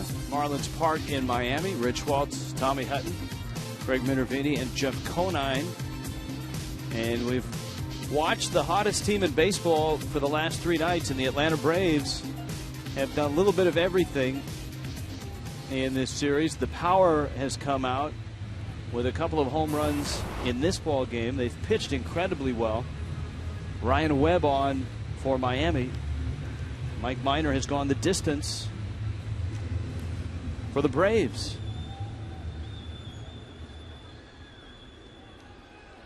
Well, the last time for Ryan Webb was in the Ricky Nolasco game at Citi Field in New York. Won an inning in 2/3. Jordan Schaefer. And it counts 0-1. Schaefer started the big 5th inning with a bunt down the first baseline. He then swiped second base. He scored on the Andrelton Simmons RBI hit. Schaefer gets into one. Ruggiano turns and runs and looks, and that one's off the wall. And he picks it up. Schaefer with a double. Jordan Schaefer's 3 for 3 tonight. Jordan Schaefer getting his first start of the year for the Braves. He came into this game, he was just 0 for 1. And he's certainly making the most of it. And he really got that inning going when he got that little bunt base hit, stole the bag. Saturday night, it's the Phillies and the Marlins. We told you about the pitching matchup in that one. Cole Hamels, Jose Fernandez. It's also a Saturday spectacular with Willie Chirino, presented by Metro Ford. All-you-can-eat seats are just $27. Marlins.com for details. Minor, nice bunt. Polanco makes the throw over to first with Solano covering. Schaefer arrives safely at third.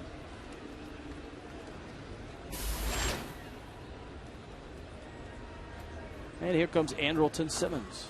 You get the feeling that the ball's really carrying well out there to left center because Jordan Schaefer's not a powerful hitter, and for him to hit one to the opposite field and almost get it out, it shows you the ball's carrying pretty well out there. Taking nothing away from his swing. It was a good swing to drive the ball that way. That one almost drove Jordan Schaefer down the left field line with it. Simmons, who was 1 for 3. The RBI single was back in the 5th.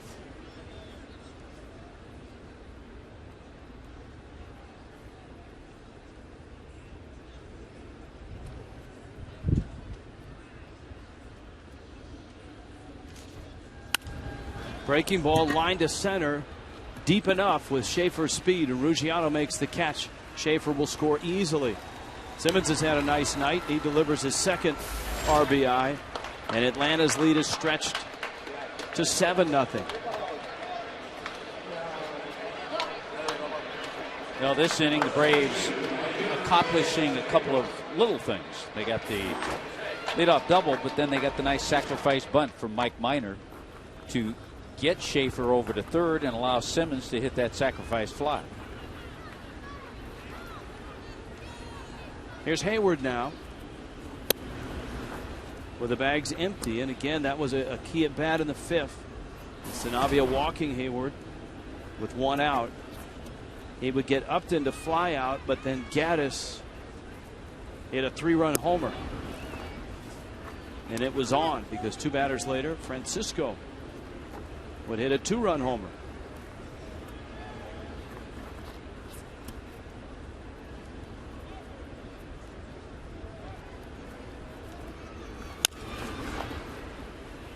In the hole, Echeverria, quick release, gets the out. But the Braves get another. Andrelton Simmons driving home Jordan Schaefer. 7-0.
6th.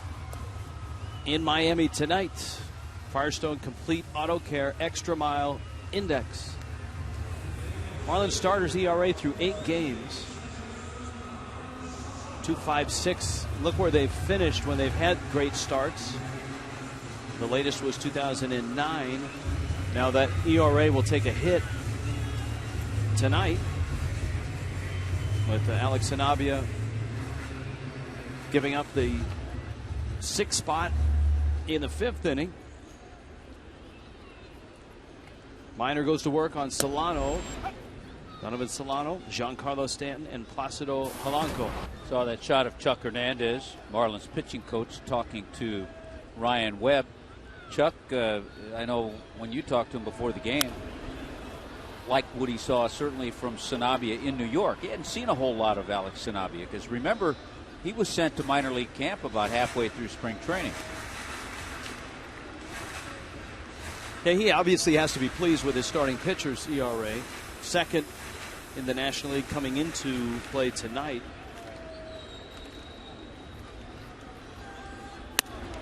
But he would sleep a little better, I would expect, with a few runs, because that's been the biggest piece of the puzzle that Miami has been unable to find this year.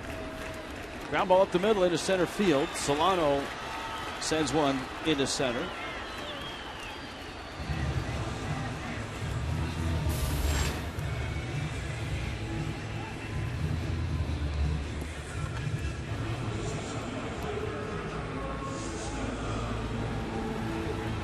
Now, so far tonight, I think Giancarlo has gotten a couple of good pitches to hit. We've seen the first couple of games of this series, the Braves haven't given him a whole lot.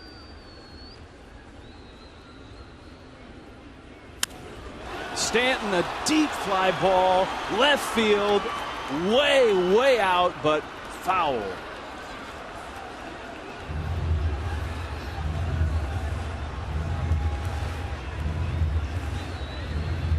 And a long strike. It's 0-1. Stanton has been a lot more aggressive early in the count tonight.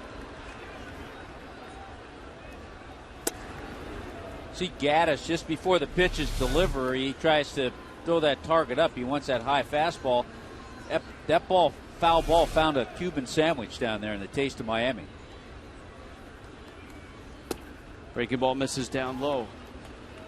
And Stanton popping to second, popping to third. He's now 2 for 8 against Minor, but those 2 are home runs.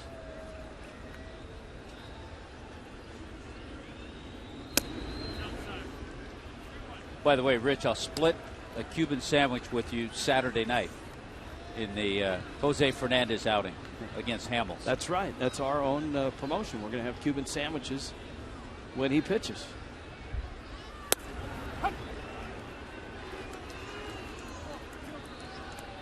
Full count, 3-2.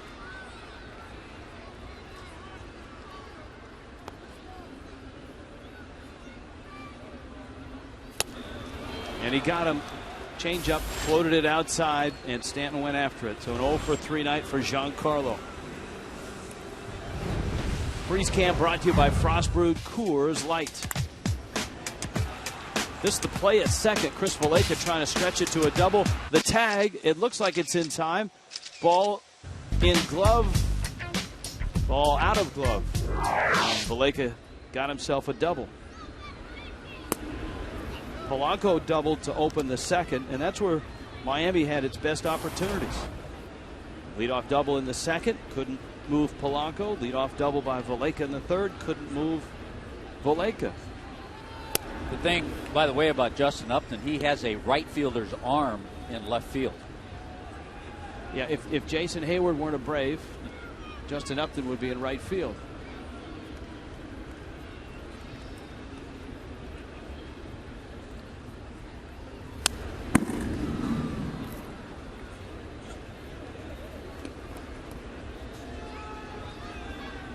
Corey Guerin in the Atlanta bullpen.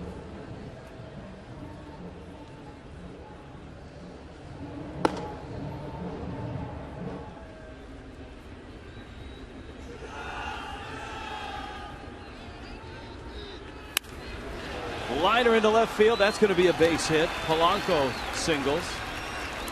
So Miami has put together a couple of hits around the strikeout to Stanton. And Justin Ruggiano comes up. He's 1 for 2. The first time in this series, the Marlins have gotten more than one hit in an inning.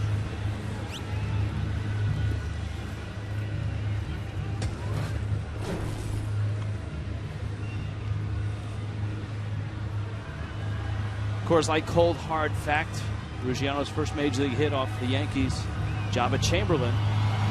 And he came into the ball game replacing B.J. Upton. He was with the Rays. He never could crack that outfield. You had Carl Crawford, B.J. Upton, Desmond Jennings on his way up.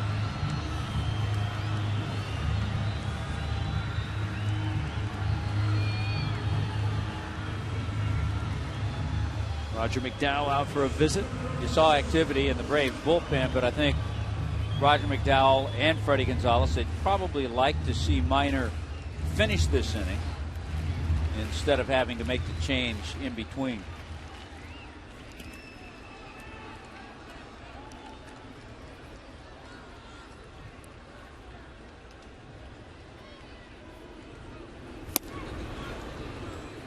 Minor has kept Miami off balance all night long. Good changeup. Enough steam on the fastball to come in and get strikes.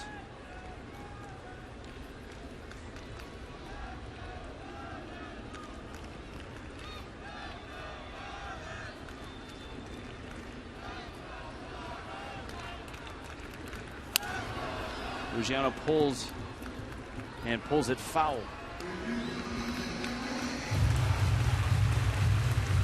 The Mets trail the Phillies 5-2. Rain delay in Philly. Our friend Ed Svita probably sweating that one out. They may tune over to our game to watch one of his favorites, Placido Polanco.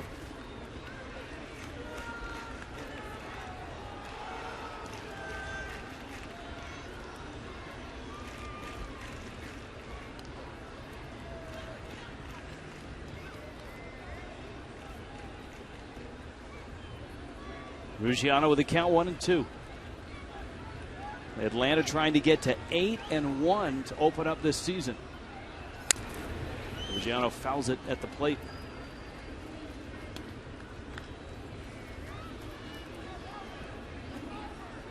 And the Braves continuing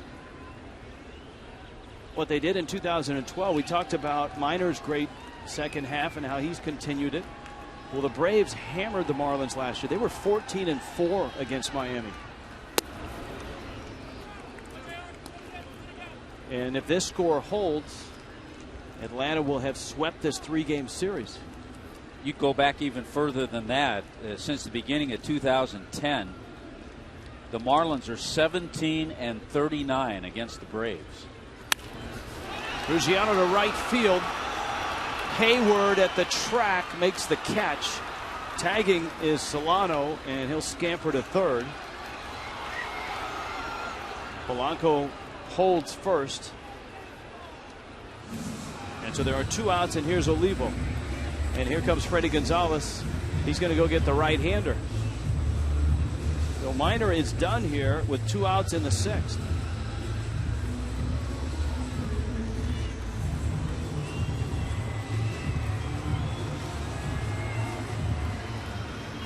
The Vanderbilt lefty leaves, still having not given up a run. He's responsible for the 2 on base. He throws 101 pitches, and he's got the Braves in position, a 7-0 lead.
it one at a time. Corey Guerin is in. Miguel Olivo is at the plate. And so the right-hander in to face Olivo. Runners in the corners, and Guerin with a sweeping breaking ball for strike one. It's 0-1. Yeah, primarily he features that pitch along with a pretty good sinking fastball.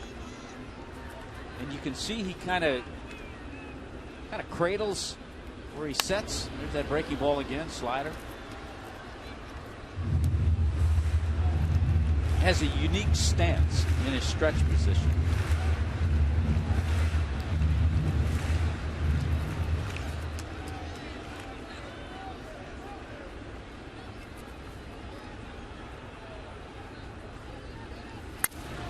He almost looks like a hitter who has his hands back and cocked and ready to swing. The contrast, the way he gets himself ready compared to Kimbrel.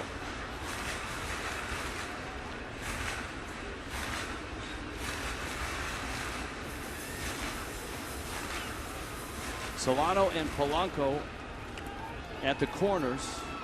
0-2 to Olivo. And Olivo pops it up.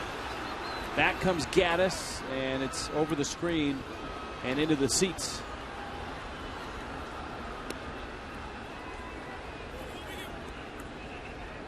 Olivo 0 for 2 in this ball game, 2 for 9 on the season. They're delayed in Boston after 5, and Baltimore and Boston are 3-3 in that ball game. Olivo hanging in there right now. Had some bad weather. The Yankees at Cleveland were postponed. The Brewers at Wrigley were postponed. Some big games out west. The Giants 10-0 over the Rockies. Buster Posey drove in 3. He was a homer shy of the cycle. And Olivo swings and misses. Guerin strikes him out, and Miami is still not on the board in this one. 7-0 Atlanta on top.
Sweep of the Marlins. Family Sunday with the Phillies.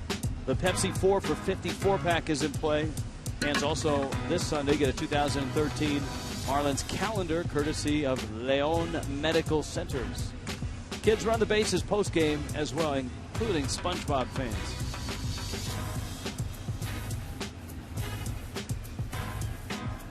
Though he's running his own bases right now, it looks like. Talking about the way pitchers set themselves. We saw Guerin. We've seen Kimbrel. Ryan Webb has his own unique style. Similar set position as Guerin. Webb at times last year had a real dramatic waggle, so to speak, which is kind of wiggling or waggling the glove. Come on, quit laughing. Just think Kevin Costner in Tin Cup. Who was the lady he was trying to teach how to waggle? That was with the batting stance, though. No, remember he was a golf instructor. Tin Cup. Renee Russo. Renee Russo. She had all the gadgets. Right, but she didn't have the waggle. She didn't have the waggle. That's a great movie. Don Johnson was like his rival. He was the rival.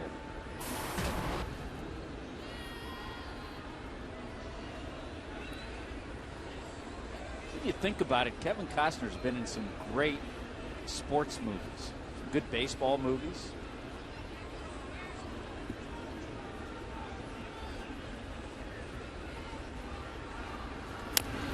Breaking ball, little tapper. Webb has it.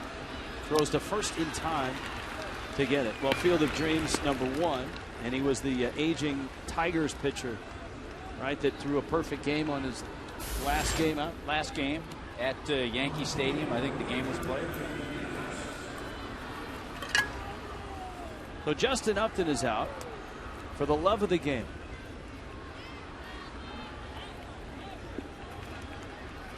Holt Durham. And he probably will be starring in the Evan Gattis story here. El Oso Blanco. It could be a TV movie. I think he was in, was it American Flyers or Breaking Away? Breaking Away. A cycling movie.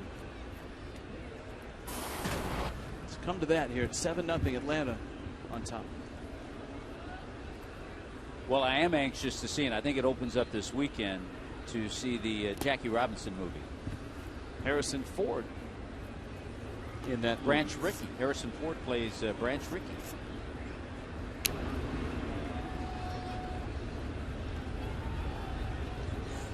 American Flyer, just to be accurate. The Costner cycling movie. Webb misses inside.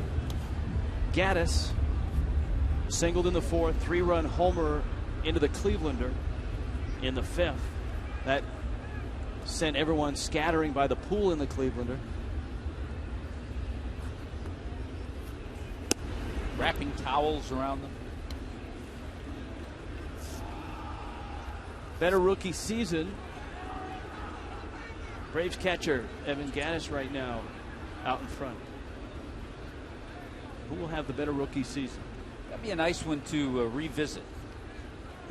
Of course, we'll have plenty of opportunities. The Marlins and Braves play. Well, after this series, they'll play each other 15 more times. We do not go, Rich, to Atlanta until July 4th. Do you know that? Our first trip to Atlanta, we're there the 2nd, 3rd, and 4th. So the 4th of July, we're in Atlanta. What time is game time on the 4th? They have it as a night game. So fireworks in Atlanta. Are we traveling? Are we headed? We must be headed somewhere else after that. We're getting out of there under the fireworks and headed to St. Louis. Well, that'll be cool. Yeah, July in St. Louis. The last time we were in St. Louis in July, it was the hottest July whatever in St. Louis history. Remember the 2 days in St. Louis and the 2 days in Milwaukee were the hottest dates of those dates in those cities' history. Maybe we'll have to pack a couple of Tommy Bahama shirts. I'm in.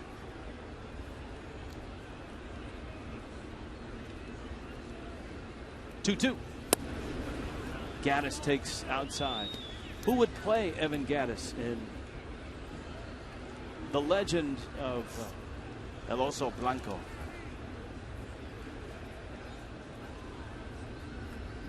Kenny Powers? Breaking ball misses outside.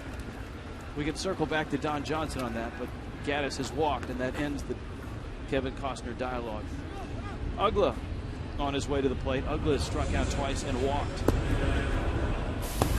Yeah, Ugla walked and then scored on that mammoth home run hit by Francisco.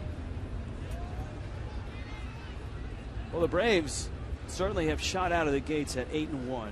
It's going to be an interesting weekend with Atlanta and Washington. The two teams everyone expects to duel. Liner, Polanco cross the diamond. And back in is Gattis. Ugla is out. And by the way, just watching Valaika receive that throw, he used his feet, little footwork to step in the foul territory part to get that throw because it was a little high. And other than a couple of hard shots, he was charged with an error, but that was just in the transition trying to flip the ball. He's actually done a nice job over there tonight. And he's got himself a double. Chris Valaika has never played first base anywhere, anytime, other than on the backfields with Perry Hill during spring training. But the Marlins are down 3 first basemen, and with Minor on the mound to start the ball game, they wanted a right-handed bat in there, and so Valaika gets the start. So they used to go on those backfields in the boneyard. Perry Hill's a little half diamond where he likes to work with a lot of the infielders. Webb in relief of Alex Sanabia. There's a look at Perry Hill. While the Braves have shot to 7-1, and if the score holds 8-1, the Nationals are at 5-2. Francisco hit a mammoth home run his last time up off the facing of the second deck, just to the right of center field. A good, 45 feet up. Yeah, and as you pointed out, one of the longest and hardest shots we've seen hit in that direction. Right off that white sign. And that's not, HitTrackerOnline.com gives you the true distance, which gives trajectory and all of that. So we'll check it tomorrow to see where they rate that one. They also do a nice job on that site of giving you history by ballpark, so you can see what's the longest home runs in each ballpark. I would expect Giancarlo Stanton's home run off Jamie Moyer last year is the longest one in this ballpark to date. I think I read also where Francisco has the second longest home run at Great American Ballpark. Ball in the dirt. And Olivo knocks it down. Francisco jogs down to first. And we go to Craig Minervini. Craig? Rich, Chris Johnson coming up has a very interesting connection with another CJ who used to play for the Braves. That's Chipper Jones. Johnson brought over here, played a little first, maybe a little third. And he went to college at Stetson. Of course, Chipper from DeLand. Chipper's father, Larry, was a coach there. And here's another interesting thing. The head coach there at Stetson, a guy named Pete Dunn, Chipper Jones' godfather. So they had a connection. He said Chris met him not until he got to Stetson, but he said it was reminded every day because Chipper donated a large soda machine and had a likeness of a young Chipper Jones right on the front that you saw every time you walked into the athletic area. But Johnson here gets a little fly ball out. He's now out, and so are we. Go ahead, back to you. Take it to break, I'll take Craig. you out here. All right. Marlins be coming up with the bottom of the order. Braves leading 7-0. Back in a bit.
Auto Nation.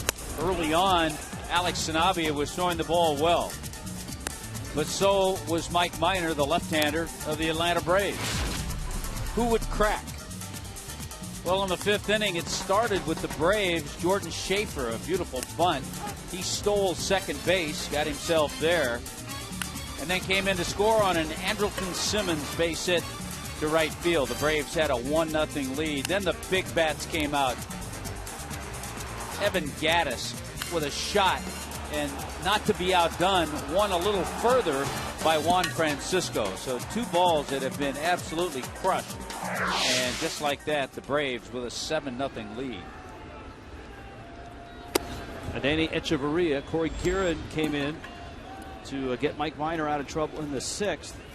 Minor didn't give up a run, and so he continues a terrific start.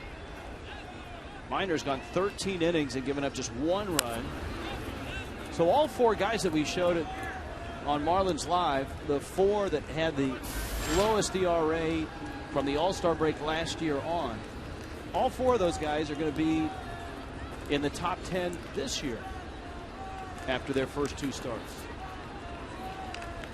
Medlin, Minor, Cliff Lee, and Kershaw.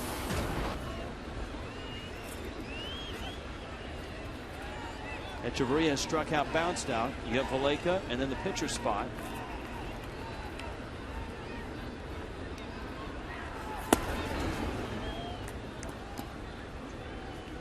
Two and 2. They've resumed in Philly. The Phillies are 3-5 on the season. They have a 5-2 lead over the Mets in the bottom of the 5th. The Mets come in a bit of a surprise at 5-3.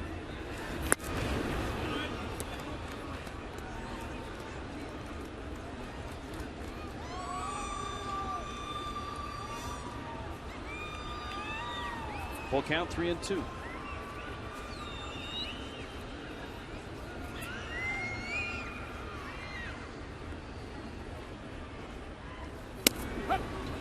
And Echeverria takes a called 3rd strike, fastball letter high.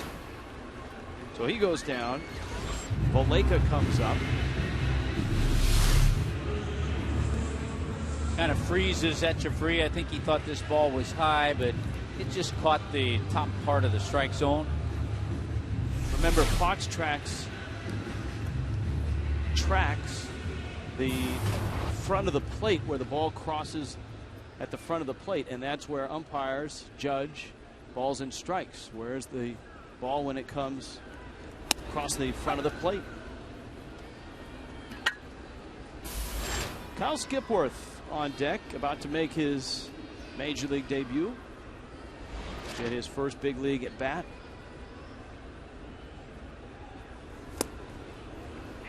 Guerin with a breaking ball, and it is swung on and missed. You know, Rich, we still check on the tweets once in a while, and Wesley with a good analogy saying that Corey Guerin's stance there, the way he gets ready to pitch,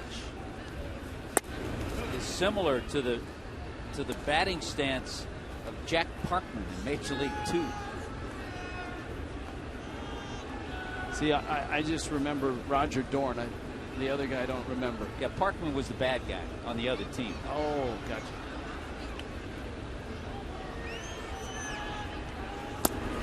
That one came inside.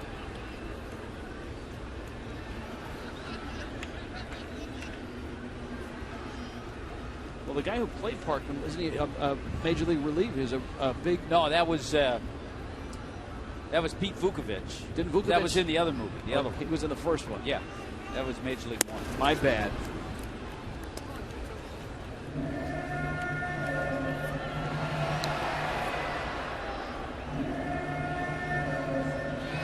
Three and 2 to Valleca.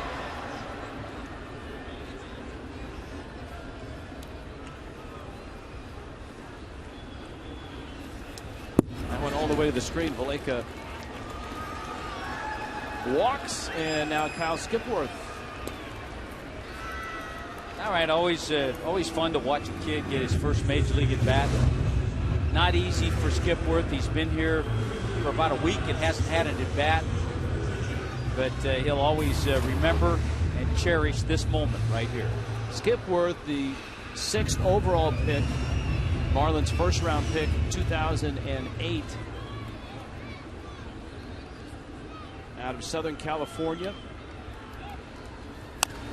And he goes after the first pitch, a little comebacker. Gary gets it out there. The relay to first is a double play. 1-6-3. And Corey Guerin keeps the shutout going for the Braves.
Hit on the board, just 5 hits, 7-0.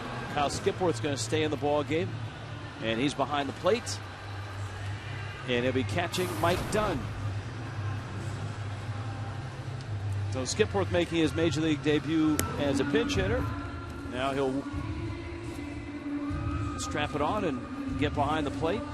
You know, we saw Skipworth quite a bit in spring training because of the catching situation with Jeff Mathis getting injured so early in camp. So Skipworth was around for a while. We saw him quite a bit. Improved behind the plate defensively.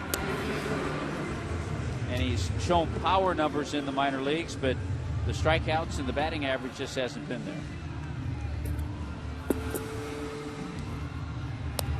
Anthony Varvaro in the Braves bullpen.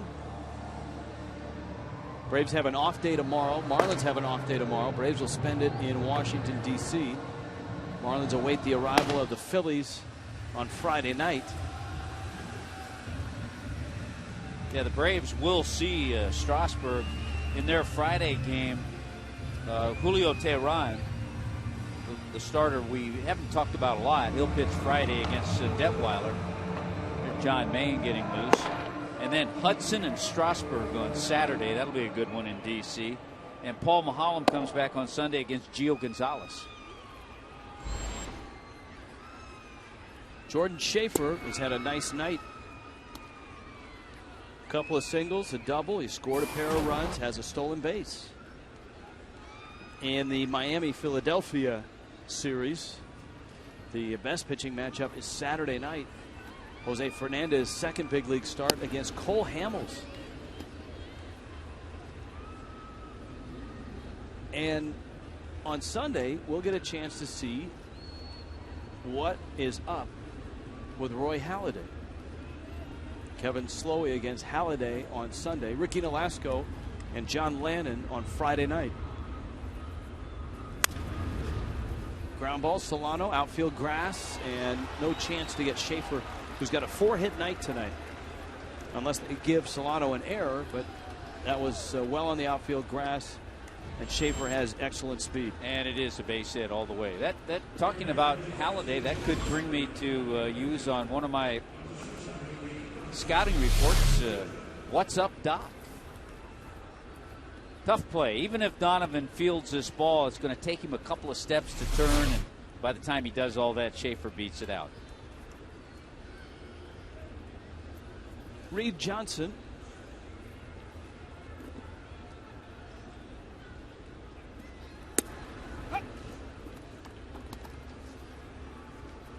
Johnson hitting here in the 8th. This was an Alex Sanabia start. And for Sanabia, things went quite well until he got into the 5th inning. Almost sounded like a foul tip. Yeah, it did. I guess not to Dale Scott, though. 6 runs in the 5th for Atlanta. A couple big home runs. Evan Gattis, another one. And Juan Francisco, a real long one, a 2-run shot.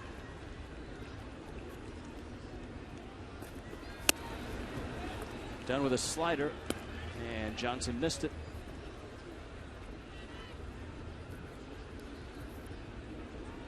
One and 2.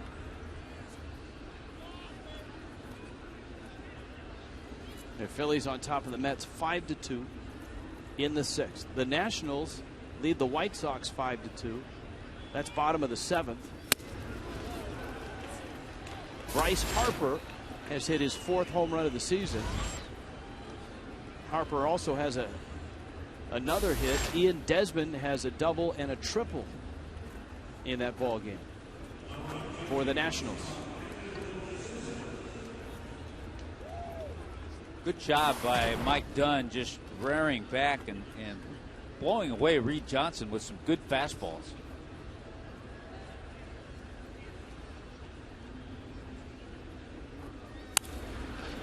Andrelton Simmons. Simmons burst on the scene last year. Had an injury that knocked him out of the big leagues for a while.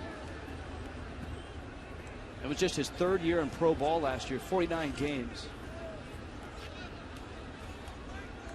He's out of Curacao, but he played junior college ball in Oklahoma, West Oklahoma Junior College.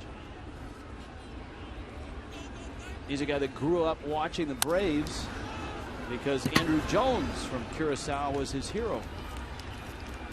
And so, no coincidence, Tommy, that you talked about him trying to copy Chipper Jones. As a kid, he used to watch Andrew and Chipper Jones a lot.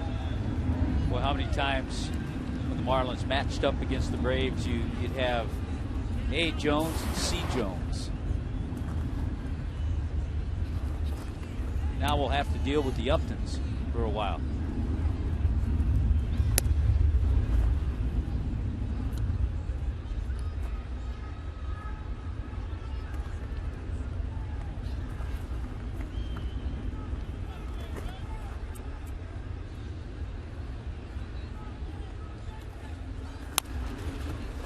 Hayward, little tapper first base way. Valleca flip, and Dunn tried to barehand and dropped it. Runner going to 3rd. Solano throws a strike.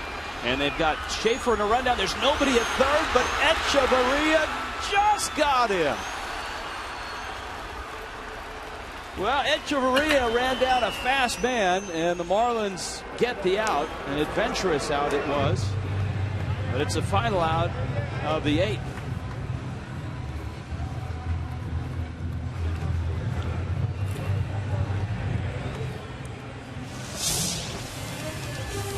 Did he get it?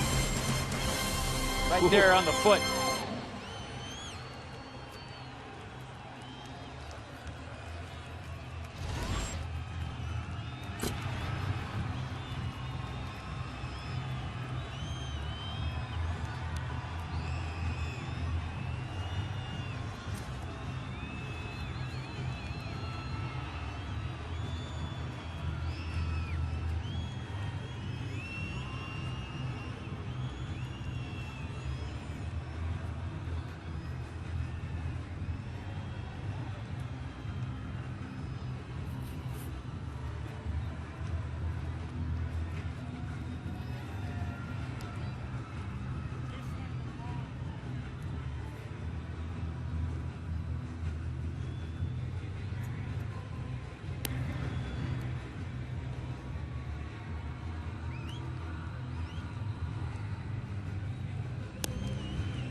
7-0, Braves on top. Jordan Schaefer is a quick individual, and the Marlins just got him. This play would have been complete. It would have been an out, so there's an error charged at Dunn. Strong throw. Now here's a little bit of a race. Echeverria. And I think he touched him on that back foot before his hand got on the bag. You saw Kyle Skipworth trying to get down to third base. From this angle. Right there. See on that foot? And he's not yet at the bag. Pierre's up. And he pops one down the left field line. Justin Upton is there, and he makes the catch up against the pattern. Anthony Barbaro, the new pitcher for the Braves.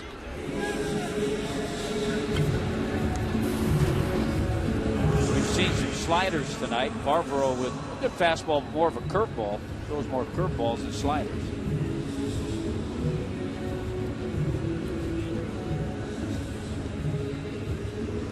Curveballs, sliders, fastballs. The Marlins have had trouble with all this year.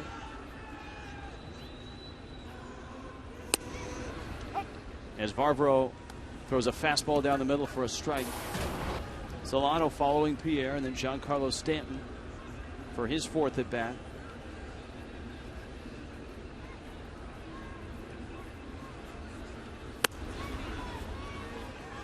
Stanton's struggles have continued tonight. He's 0 for 3. Popped out twice and struck out. 0 for 7 in this series.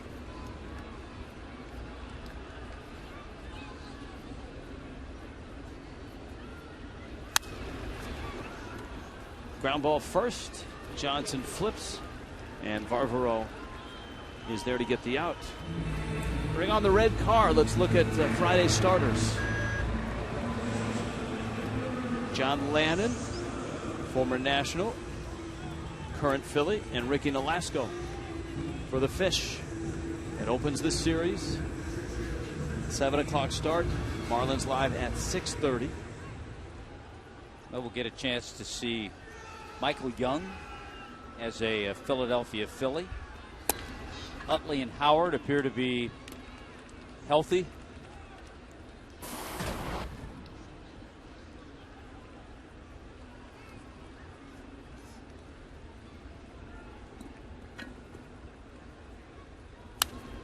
Fastball, foul back. I think both you and I thought that Giancarlo Stanton was going to have a good April because he was healthy. He played in the World Baseball Classic.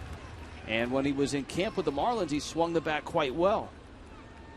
Unlike the last 2 spring trainings in which he was hurt and missed a lot of time in March. Stanton got a breaking ball, and he pokes it out into left center field for a base hit. Well, you hope he can build on that because you're right. Last April, Giancarlo hit .247 with just 1 home run. And in 2011, a .235 April with just 2 home runs.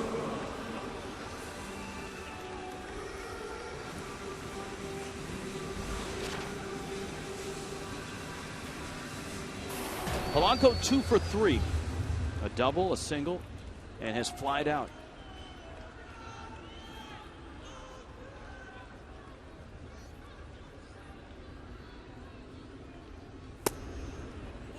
And Barbaro misses in.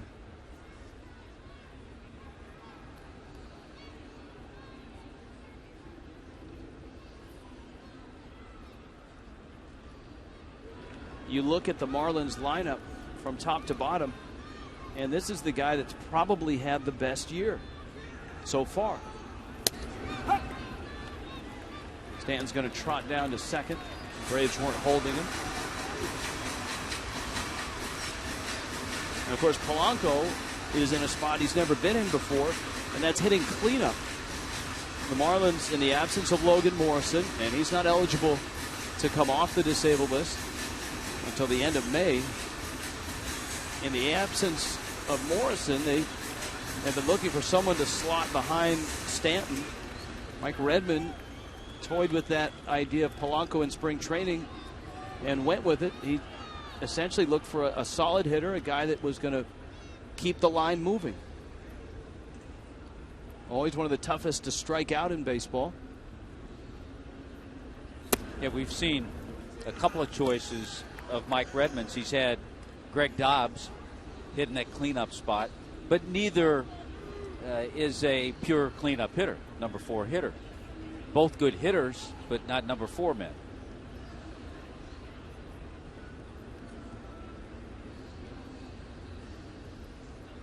Two-1 from Varvaro.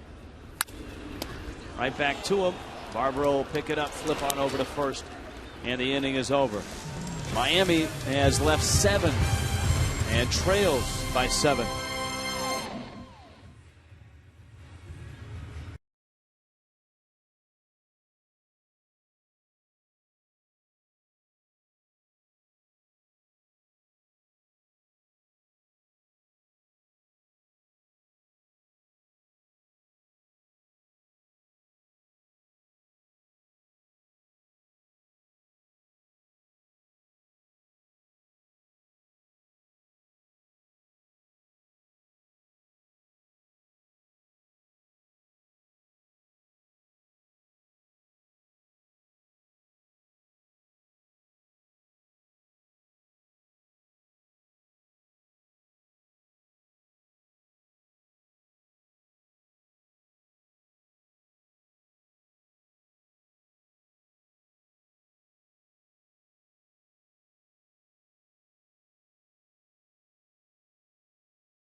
Tommy, good to see someone's having fun here. Marlins Live after the game. Bite your tongue. Jeff Conine, Craig Minervini. Braves go bombs away. Is that Niner or is that Craig out there? That's Craig. That would be Craig. Camera right. Okay, got it. Braves go bombs away. One home run by Francisco going out towards Craig Minervini. Evan Gattis homers again. Stanton struggles, and a preview of the Phillies series as well. Dave Van Horn, the Hall of Fame radio announcer for the Marlins, has a real red ball cap on. Tommy, it's an interesting cap. I believe it was in 2002 that Mike Redmond distributed those caps as Reds Rally caps. And Dave went back into the archives and found the cap. And the history of those hats that Red had made up, it was a year or so after his father passed away of cancer, Mike Redmond's father. And Red distributed the caps to help inspire and give strength to patients receiving cancer treatment. And Red said he's going to do the same thing. He's going to redesign the cap a little bit this year, but it will still be Red's rally cap. John Maine in. You saw Mike Redmond peeking around the pole. I think he's taking a good long look at Kyle Skipworth and his work behind the plate. Maine, his 8th year in the big leagues, and a battle to get back through some injuries. Yeah, shoulder surgery. I think more and more, as we talk about different pitchers, harder to come back when a pitcher has had shoulder issues than even sometimes Tommy John surgery. Yeah, the return on Tommy John surgery can be as short as 10 months for a reliever or 11 to 12 months for a starter. But the labrum surgery, the shoulder surgery, we saw Anibal Sanchez struggle with that when he was a Marlin. So Maine is here mopping up Atlanta impressively on top, 7-0. The Braves are absolutely rolling right now. And they didn't even need a Justin Upton home run to do it tonight. Upton a quiet 0 for 3. Evan Gattis. And also Blanco for Freddie Gonzalez, a 3-run homer. Juan Francisco, a long 2-run homer. Andrelton Simmons has knocked in 2 runs. And the Braves continue to get outstanding starting pitching. 5 2/3 scoreless from Mike Minor. He's in line for the win, his second. Little flare out to right, and Solano catches it in front of Stanton. AT&T U-verse all season long prevents the U-verse rewind. This is the Gattis home run, a line shot scattering the faithful in the Clevelander in left field. Look out into the pool.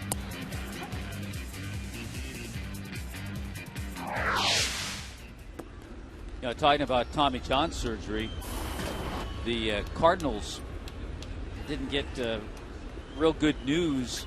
I was reading where their closer, over 40 saves last year, Jason Mott, they don't want him to do anything until May 1st. Gattis gets jammed, Valaika flips, Maine is over to cover and steps on the bag. He's had some elbow soreness, and there's a possibility that after they re-examine him that he might have to have Tommy John surgery. Broad shoulders of Christian Martinez in the Braves bullpen, a former Marlin. I think you have to like what you've seen so far in the couple of appearances by John Maine. His velocity's there, throwing the ball well.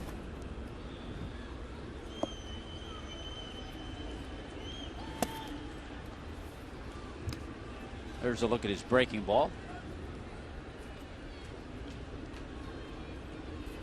Toyota trend for the Braves. Third game in a stretch where they'll play 16 of 18 on the road. Ugla gets a hit as he lines it to left, his first of the night.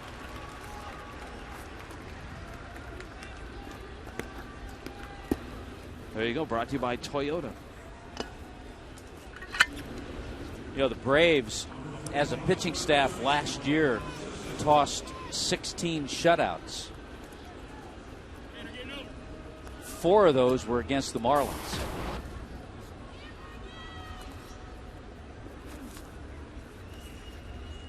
Well, the Marlins were shut out in game 1 of this series. And remember, back in Washington, the Marlins were shut out the first 2 games of the season. And then shut out the first game of this series.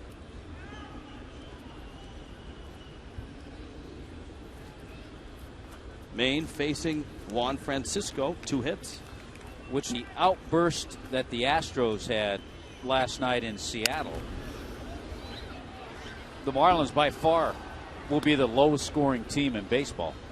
Well, the Astros last night scored as many runs as the Marlins have all year. I believe the Astros had scored 17 runs in their previous games, and they scored 16 last night. Your boy Altuve hit a home run, had 4 hits. Hey, you know what? I'll claim him.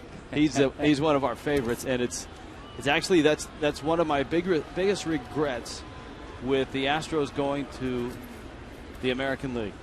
And Miami's J.D. Martinez had a couple of hits and a home run in that game for Houston.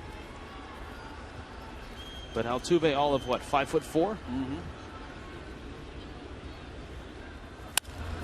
Up the middle into center field, a base hit. So Ugla and Francisco with 2 out hits here in the 9th.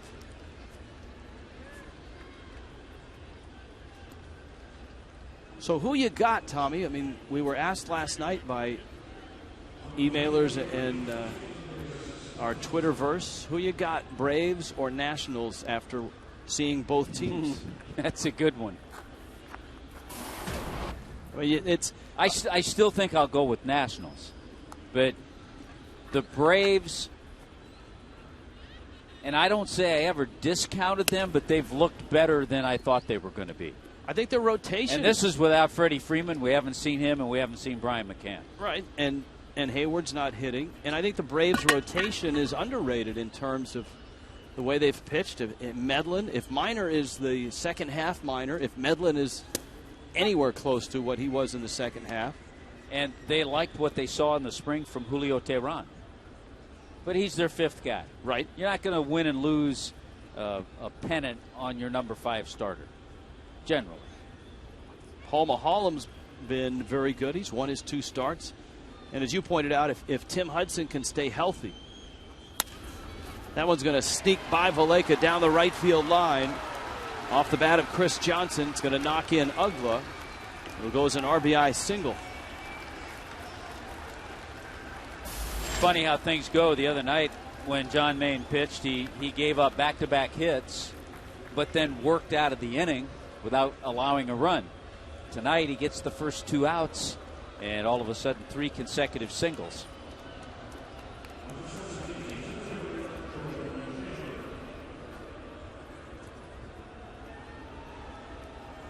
So here's Jordan Schaefer. All he's done is gone 4 for 4.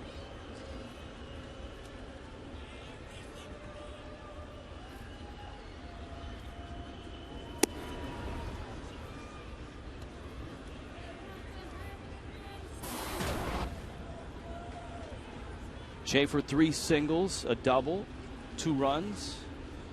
Francisco and Chris Johnson on the corners. Believe it or not, Schaefer has had in his career a 5-hit game a couple of years ago against the Mets. Well, you know, B.J. Upton is not tearing the cover off the ball. Schaefer's got 4 hits tonight. I know B.J. Upton's got the big contract, and everyone projects him to have the type of year he had last year when he banged out 28 home runs and 29 doubles. But Schaefer's a pretty nice piece to have in the outfield. A plus defender. Yeah, that's the thing that's a plus about him, is that he can play center field. And he's got terrific speed. A lot of times you'll have that extra outfielder who's a good corner guy, a left fielder, right fielder, but can't play center field. Like Ferdy Pacheco. No, he was a good cut man. Oh, I thought he was a good corner guy. He was a good corner guy, too.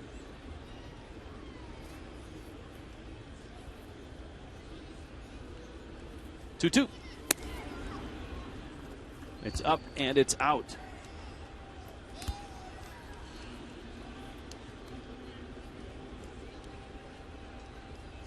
University of North Carolina, Charlotte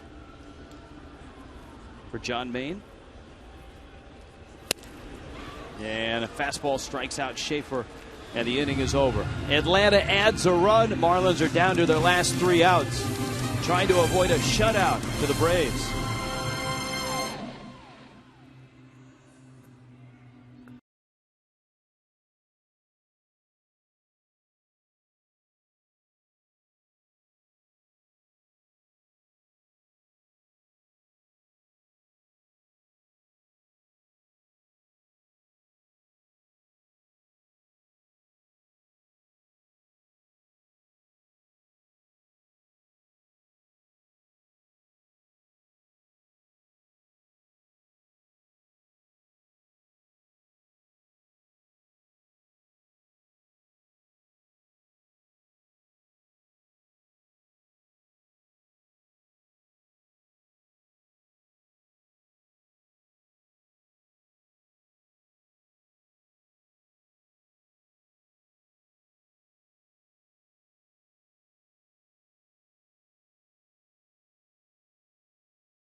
Without a run and 6 hits.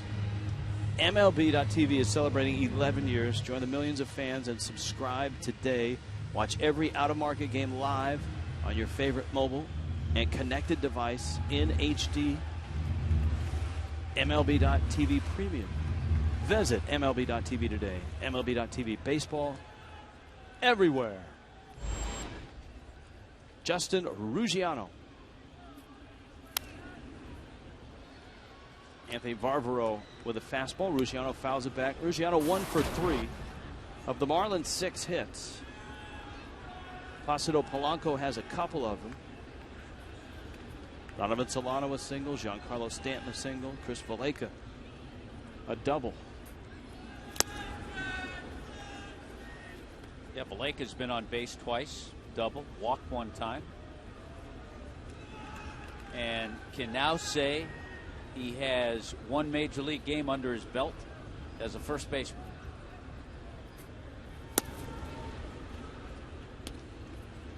Be interesting to see if he gets a second game.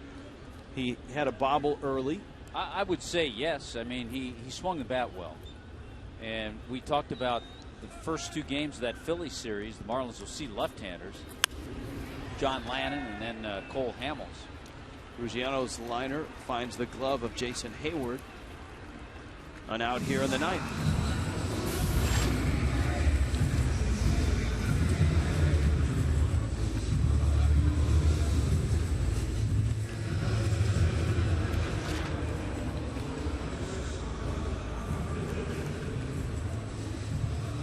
That's been a rough start for Chris Coglin. Coglin looking for his first hit of the year.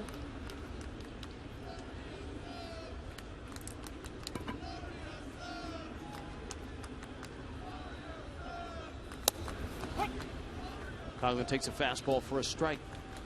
I think we could see, we saw Cog start the other night in center field. I think we could see him down the road give Juan Pierre a day off and have a start in left field. Off-speed pitch, a little tapper up the line, and it's going to just roll foul. And that's the way it goes for Chris Coglin right now. I mean, you're looking for your first hit, and instead of staying fair, it trickles foul. Yeah, when you're on fire and in a streak, that ball stays fair and you beat it out for an infield hit. Or the pitcher trips over it or something. Yeah. I mean, he does everything he can to avoid the ball. Looks like it might be fair. If Barbaro touches it while it's in fair territory, it's a base hit, but just trickles foul.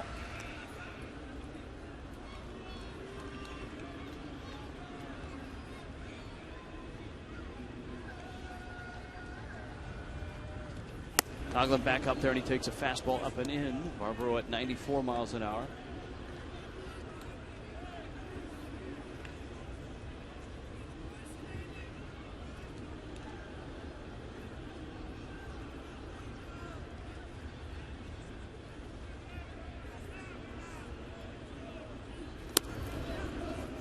And the count goes to 2-2. The Phillies have stretched their lead to 7-2 over the Mets.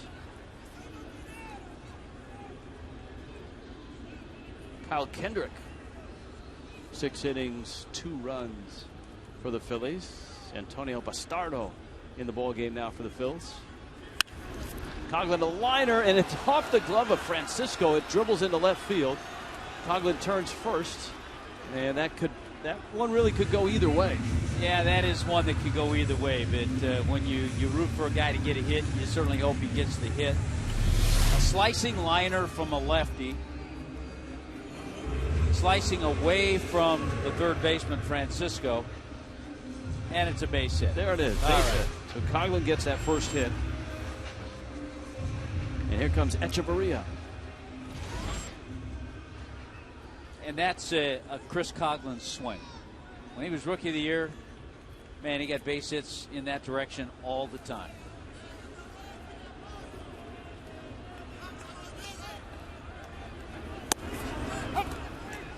Breaking ball, a strike.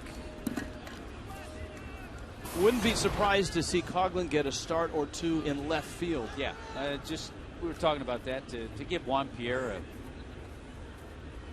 little breather, keep his strength, keep his speed up. And Mike Redmond talked about that in spring training. How he's going to have to pick his spots to give Polanco some time off, to give Pierre some time off.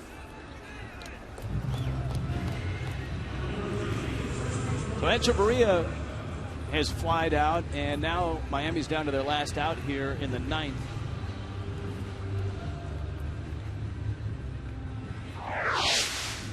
Perry Hill holding court, talking about first base.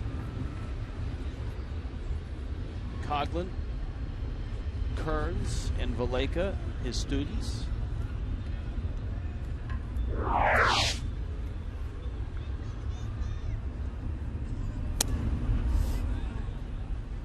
Be interested to know, of that trio, how many of them came to spring training with a first baseman's glove that was already broken in.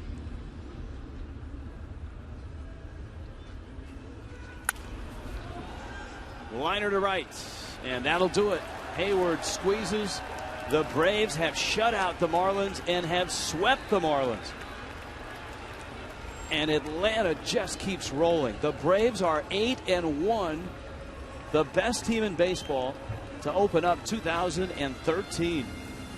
And they do it with Mike Minor on the mound, Evan Gattis, and Juan Francisco going yard.